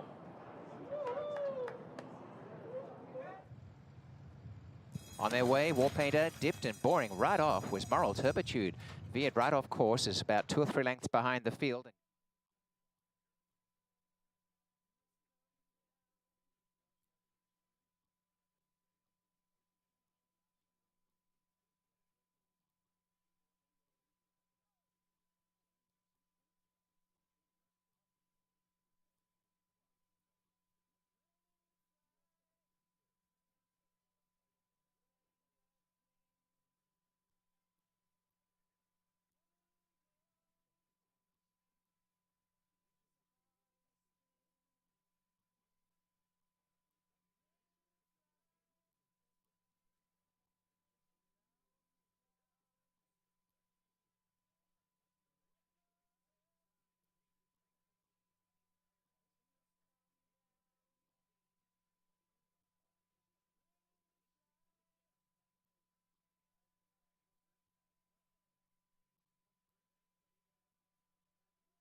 There is the finish order.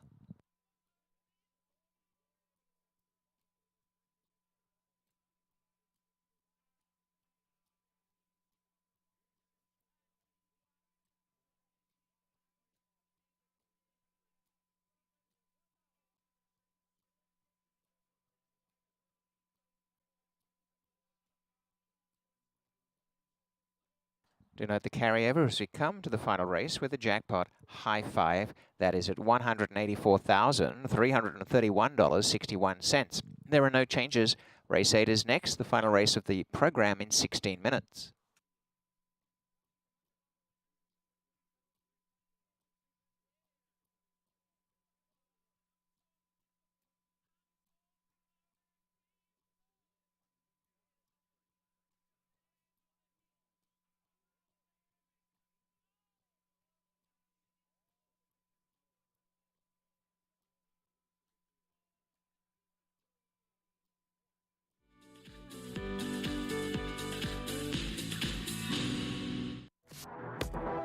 So, the average person walks 150 million steps in a lifetime. But how many go somewhere new? Those are the ones that count. Let's keep walking. Johnny Walker.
Fourteen minutes to go before race number 8 on the program, and Jeff got War Painter home. Oh, I tell you what, my day is done here. A 1-5 winner, and tried to hang again, but still got the victory. So that was good. Very for good. Kazuchi Kimura and Kevin Attard as well. Race number 8, the finale on our program. We'll put a cherry on top here tonight as the jackpot high five carryover is huge.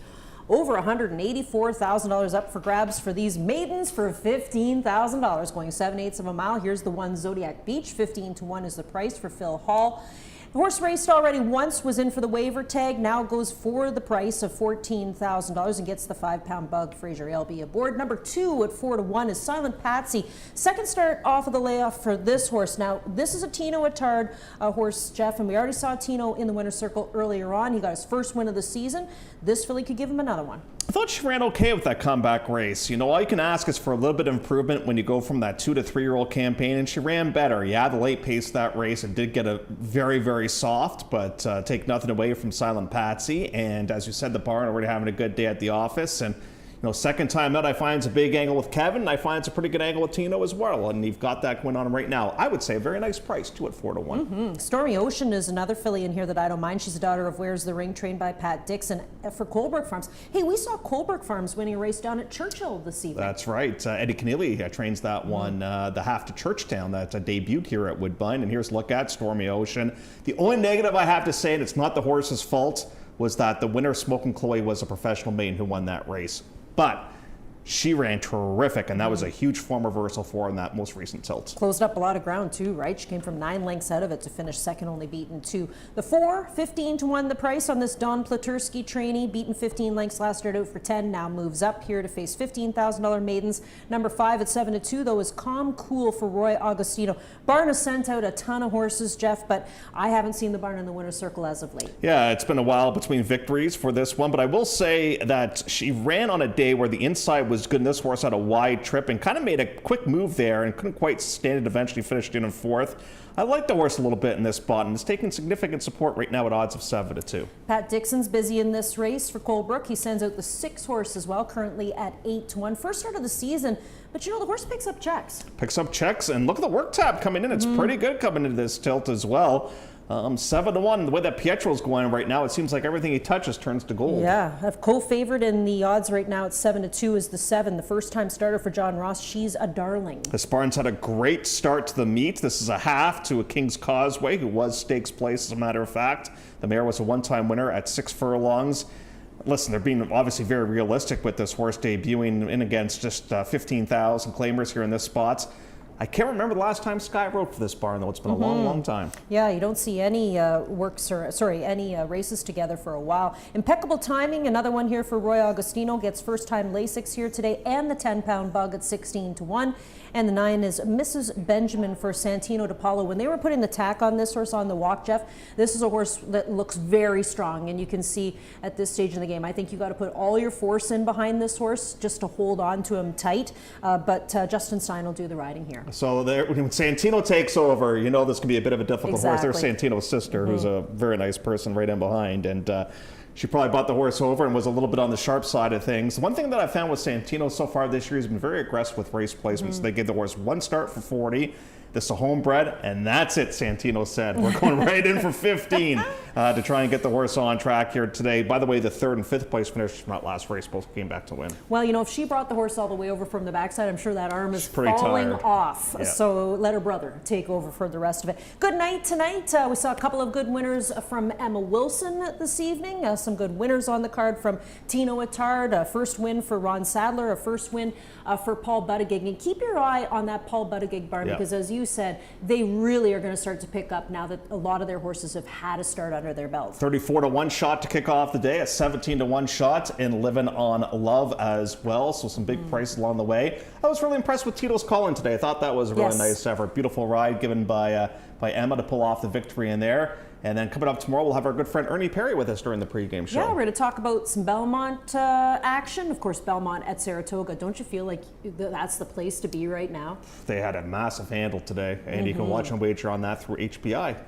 8 races in total for you tomorrow, and we're looking ahead to a very busy weekend as well with a couple of stepping stones on the road to the Oaks and on the road to the Plate. Just 9 minutes to go before race number 8, the Jackpot High 5 finale. Good luck.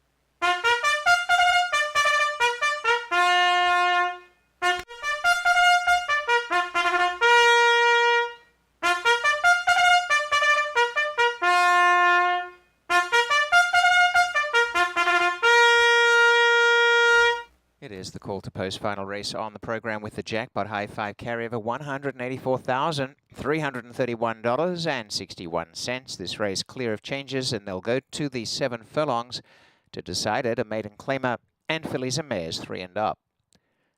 Post time is 8 minutes away as they head to the post parade.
the post parade. Here is the field. Number 1 is Zodiac Beach, who's trained by Philip Hall for Woodbine West, and the rider is Fraser Abley.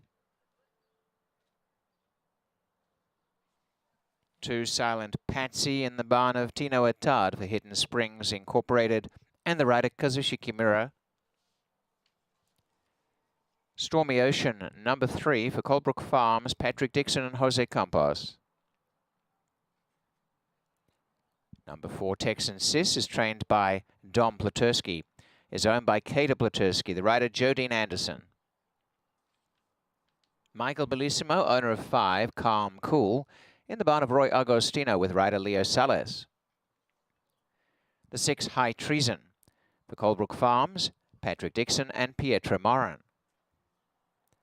She's a Darling is the 7 and is raced by JC Stable and Douglas Carter. Trainer John Ross, the rider is Sky Chanetz.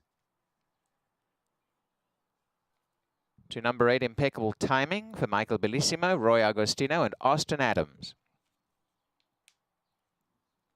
9 is Mrs. Benjamin, races for York Tech Racing Stable, Santina De Paula, trainer, jockey Justin Stein. 5 minutes.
Two minutes to a start.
On the way to the start, final race is 7 furlongs, and at 3-1, the favourite is currently number 2, Silent Patsy. Half a point out to 3, Stormy Ocean, and 5, Calm Cool.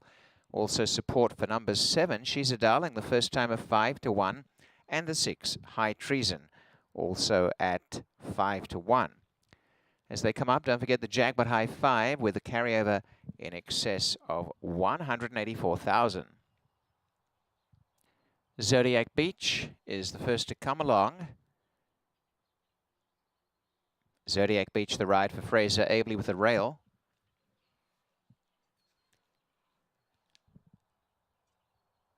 And goes up. Silent Patsy for Kazushi Kimura has gone alongside. Stormy Ocean is next. There are 3 horses now at 3-1. Stormy Ocean, one of the trio, and Texan Sis, a long shot, is next, has gone in. Calm Cool to gate 5. And they're coming along pretty well now with High Treason is the ride for Pietro Morin, the white cap to gate 6. She's a Darling moves up. Impeccable Timing to gate number 8. And the last along will be Mrs. Benjamin for Justin Stein. Mrs. Benjamin pulling back from the outside gate. Walks back forward again. Mrs. Benjamin at 17-1 odds. As the field awaits Mrs. Benjamin. Calm Cool coming down to 2-1 right now. They're all in. Gate being secured for Mrs. Benjamin. Appear to be locked up. They stand, and they're off. And boring right off was Mrs. Benjamin. Veered towards the outside rail, and a good beginning, Impeccable Timing, and showing up Mrs. Benjamin, Impeccable Timing from the outside to lead the field with Calm Cool driving up on their inside. 2 lengths away in 4th is Texan Sis going through on the inside of High Treason. A breakaway, Silent Patsy and Stormy Ocean, who's about 3rd last at this point. The first timer, She's a Darling, is 2nd last, and 3 away last, Zodiac Beach. They've strung right out and sharing the lead. Calm Cool pushing up on the inside of Impeccable Timing, and they are out in front. The stablemates by 4 lengths to Mrs. Benjamin, Texan Sis, High Treason. Stormy Ocean is starting to run on the outside of Silent Patsy, and a gap of 5 to Zodiac Beach, and last is She's a Darling. Nursed along together, Calm Cool and Impeccable Timing by a couple of lengths. Texan Sis running up on the inside pretty well. Mrs. Benjamin is lying 4th, followed by High Treason. Silent Patsy to the rail and around the outside with a looping run. Stormy Ocean coming, and both High Treason and Stormy Ocean, the stablemates, are running well. And we have all these stablemates up there. Impeccable Timing, Calm Cool, taken on and headed by High Treason. Up the rail, Silent Patsy trying to get the shortcut here, and Silent Patsy after High Treason, but it is High Treason pouring it on, and High Treason's well gone. A very nice win coming up for Pietro Morin, a double, and High Treason powers on to score by about 4 lengths. Silent Patsy 2nd, a game 3rd Texan Sis, and then came Impeccable Timing, and Stormy Ocean was next.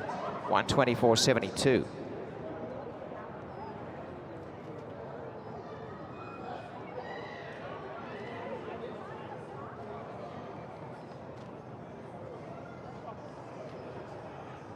Opening quarter in 23, a half a mile, 46 and 3/4, 111 and 4, the time 124.72 in the final race.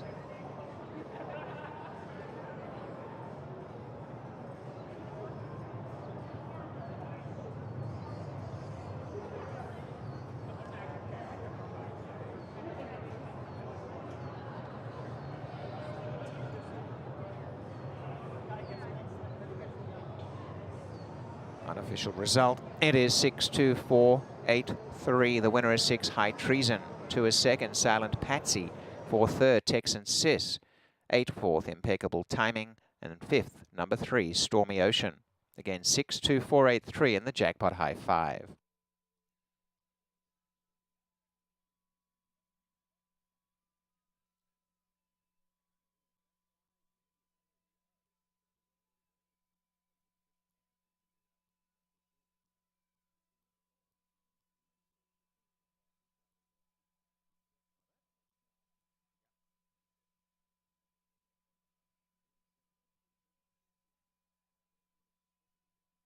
We have a rider's claim of foul. The rider of the third place finisher, Texan Sis, against the winner, number 6, High Treason, alleging interference as they turn for home. So please note this is a rider's claim of foul, third against first, alleging interference rounding the turn for home. All tickets must be held.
No change. That claim of foul was not allowed, and the result stands and will become official on the final race.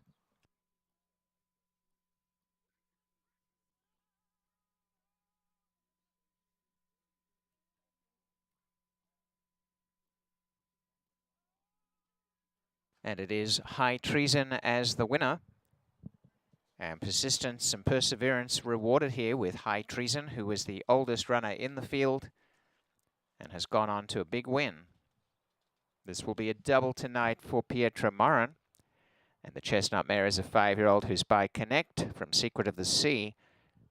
Raced and bred by Colebrook Farms. And trained by Patrick Dixon, High Treason with that breakthrough win. Pietra Morin, the winning rider.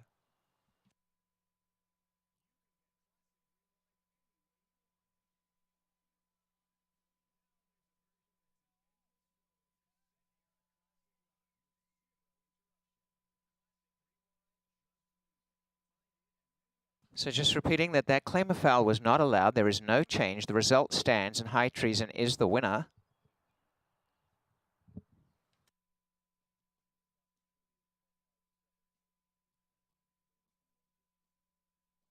And yes, official. It will go official as High Treason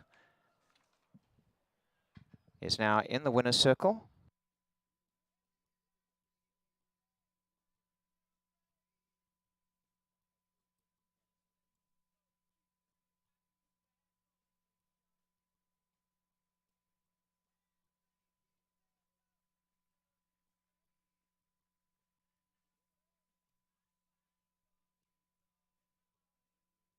$14.60 for number 6 High Treason for the win. A really big return on 4 Texan Sis to show $26.30. We've got the carryover in the jackpot power pick 6 showing. It's $58,236.93. 5 out of 6 pays $561.60 on 735 1365 of 6. We'll go back to get more of these prices shortly.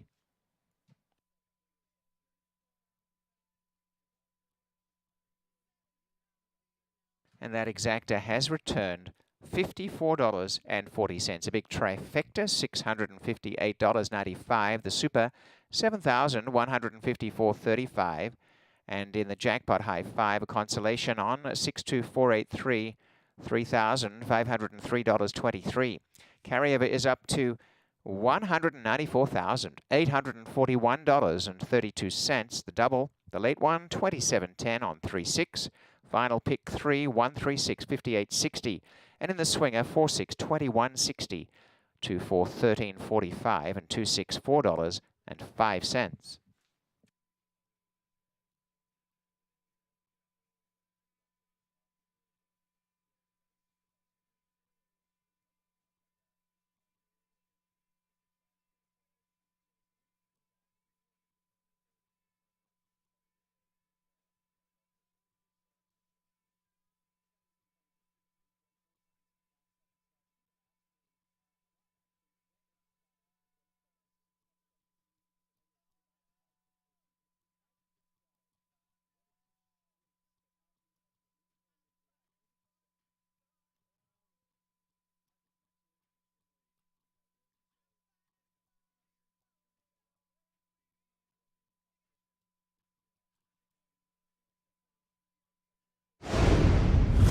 They stand, and they're off. And boring right off was Mrs. Benjamin. Veered towards the outside rail, and a good beginning, impeccable timing, and showing up Mrs. Benjamin, impeccable timing from the outside to lead the field with Calm Cool, driving up on their inside.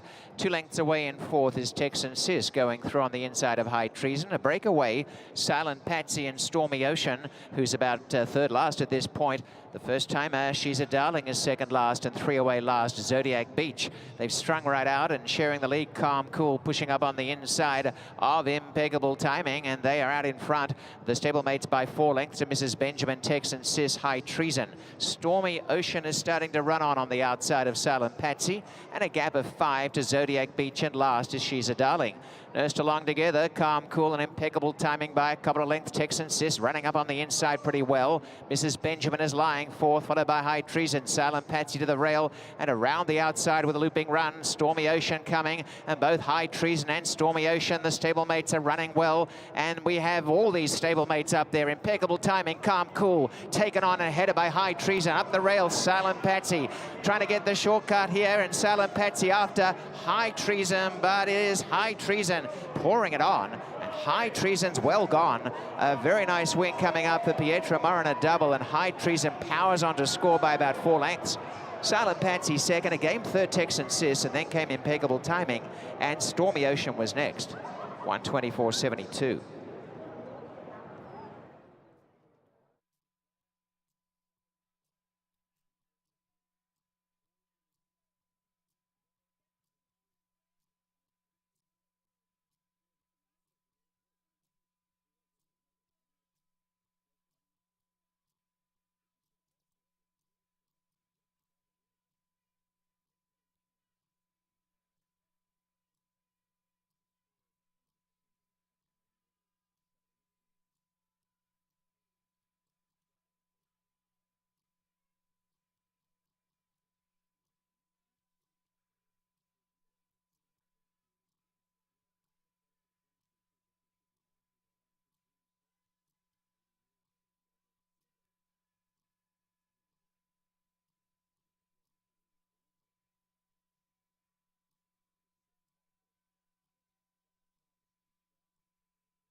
First up, a look at the order of finish, final race.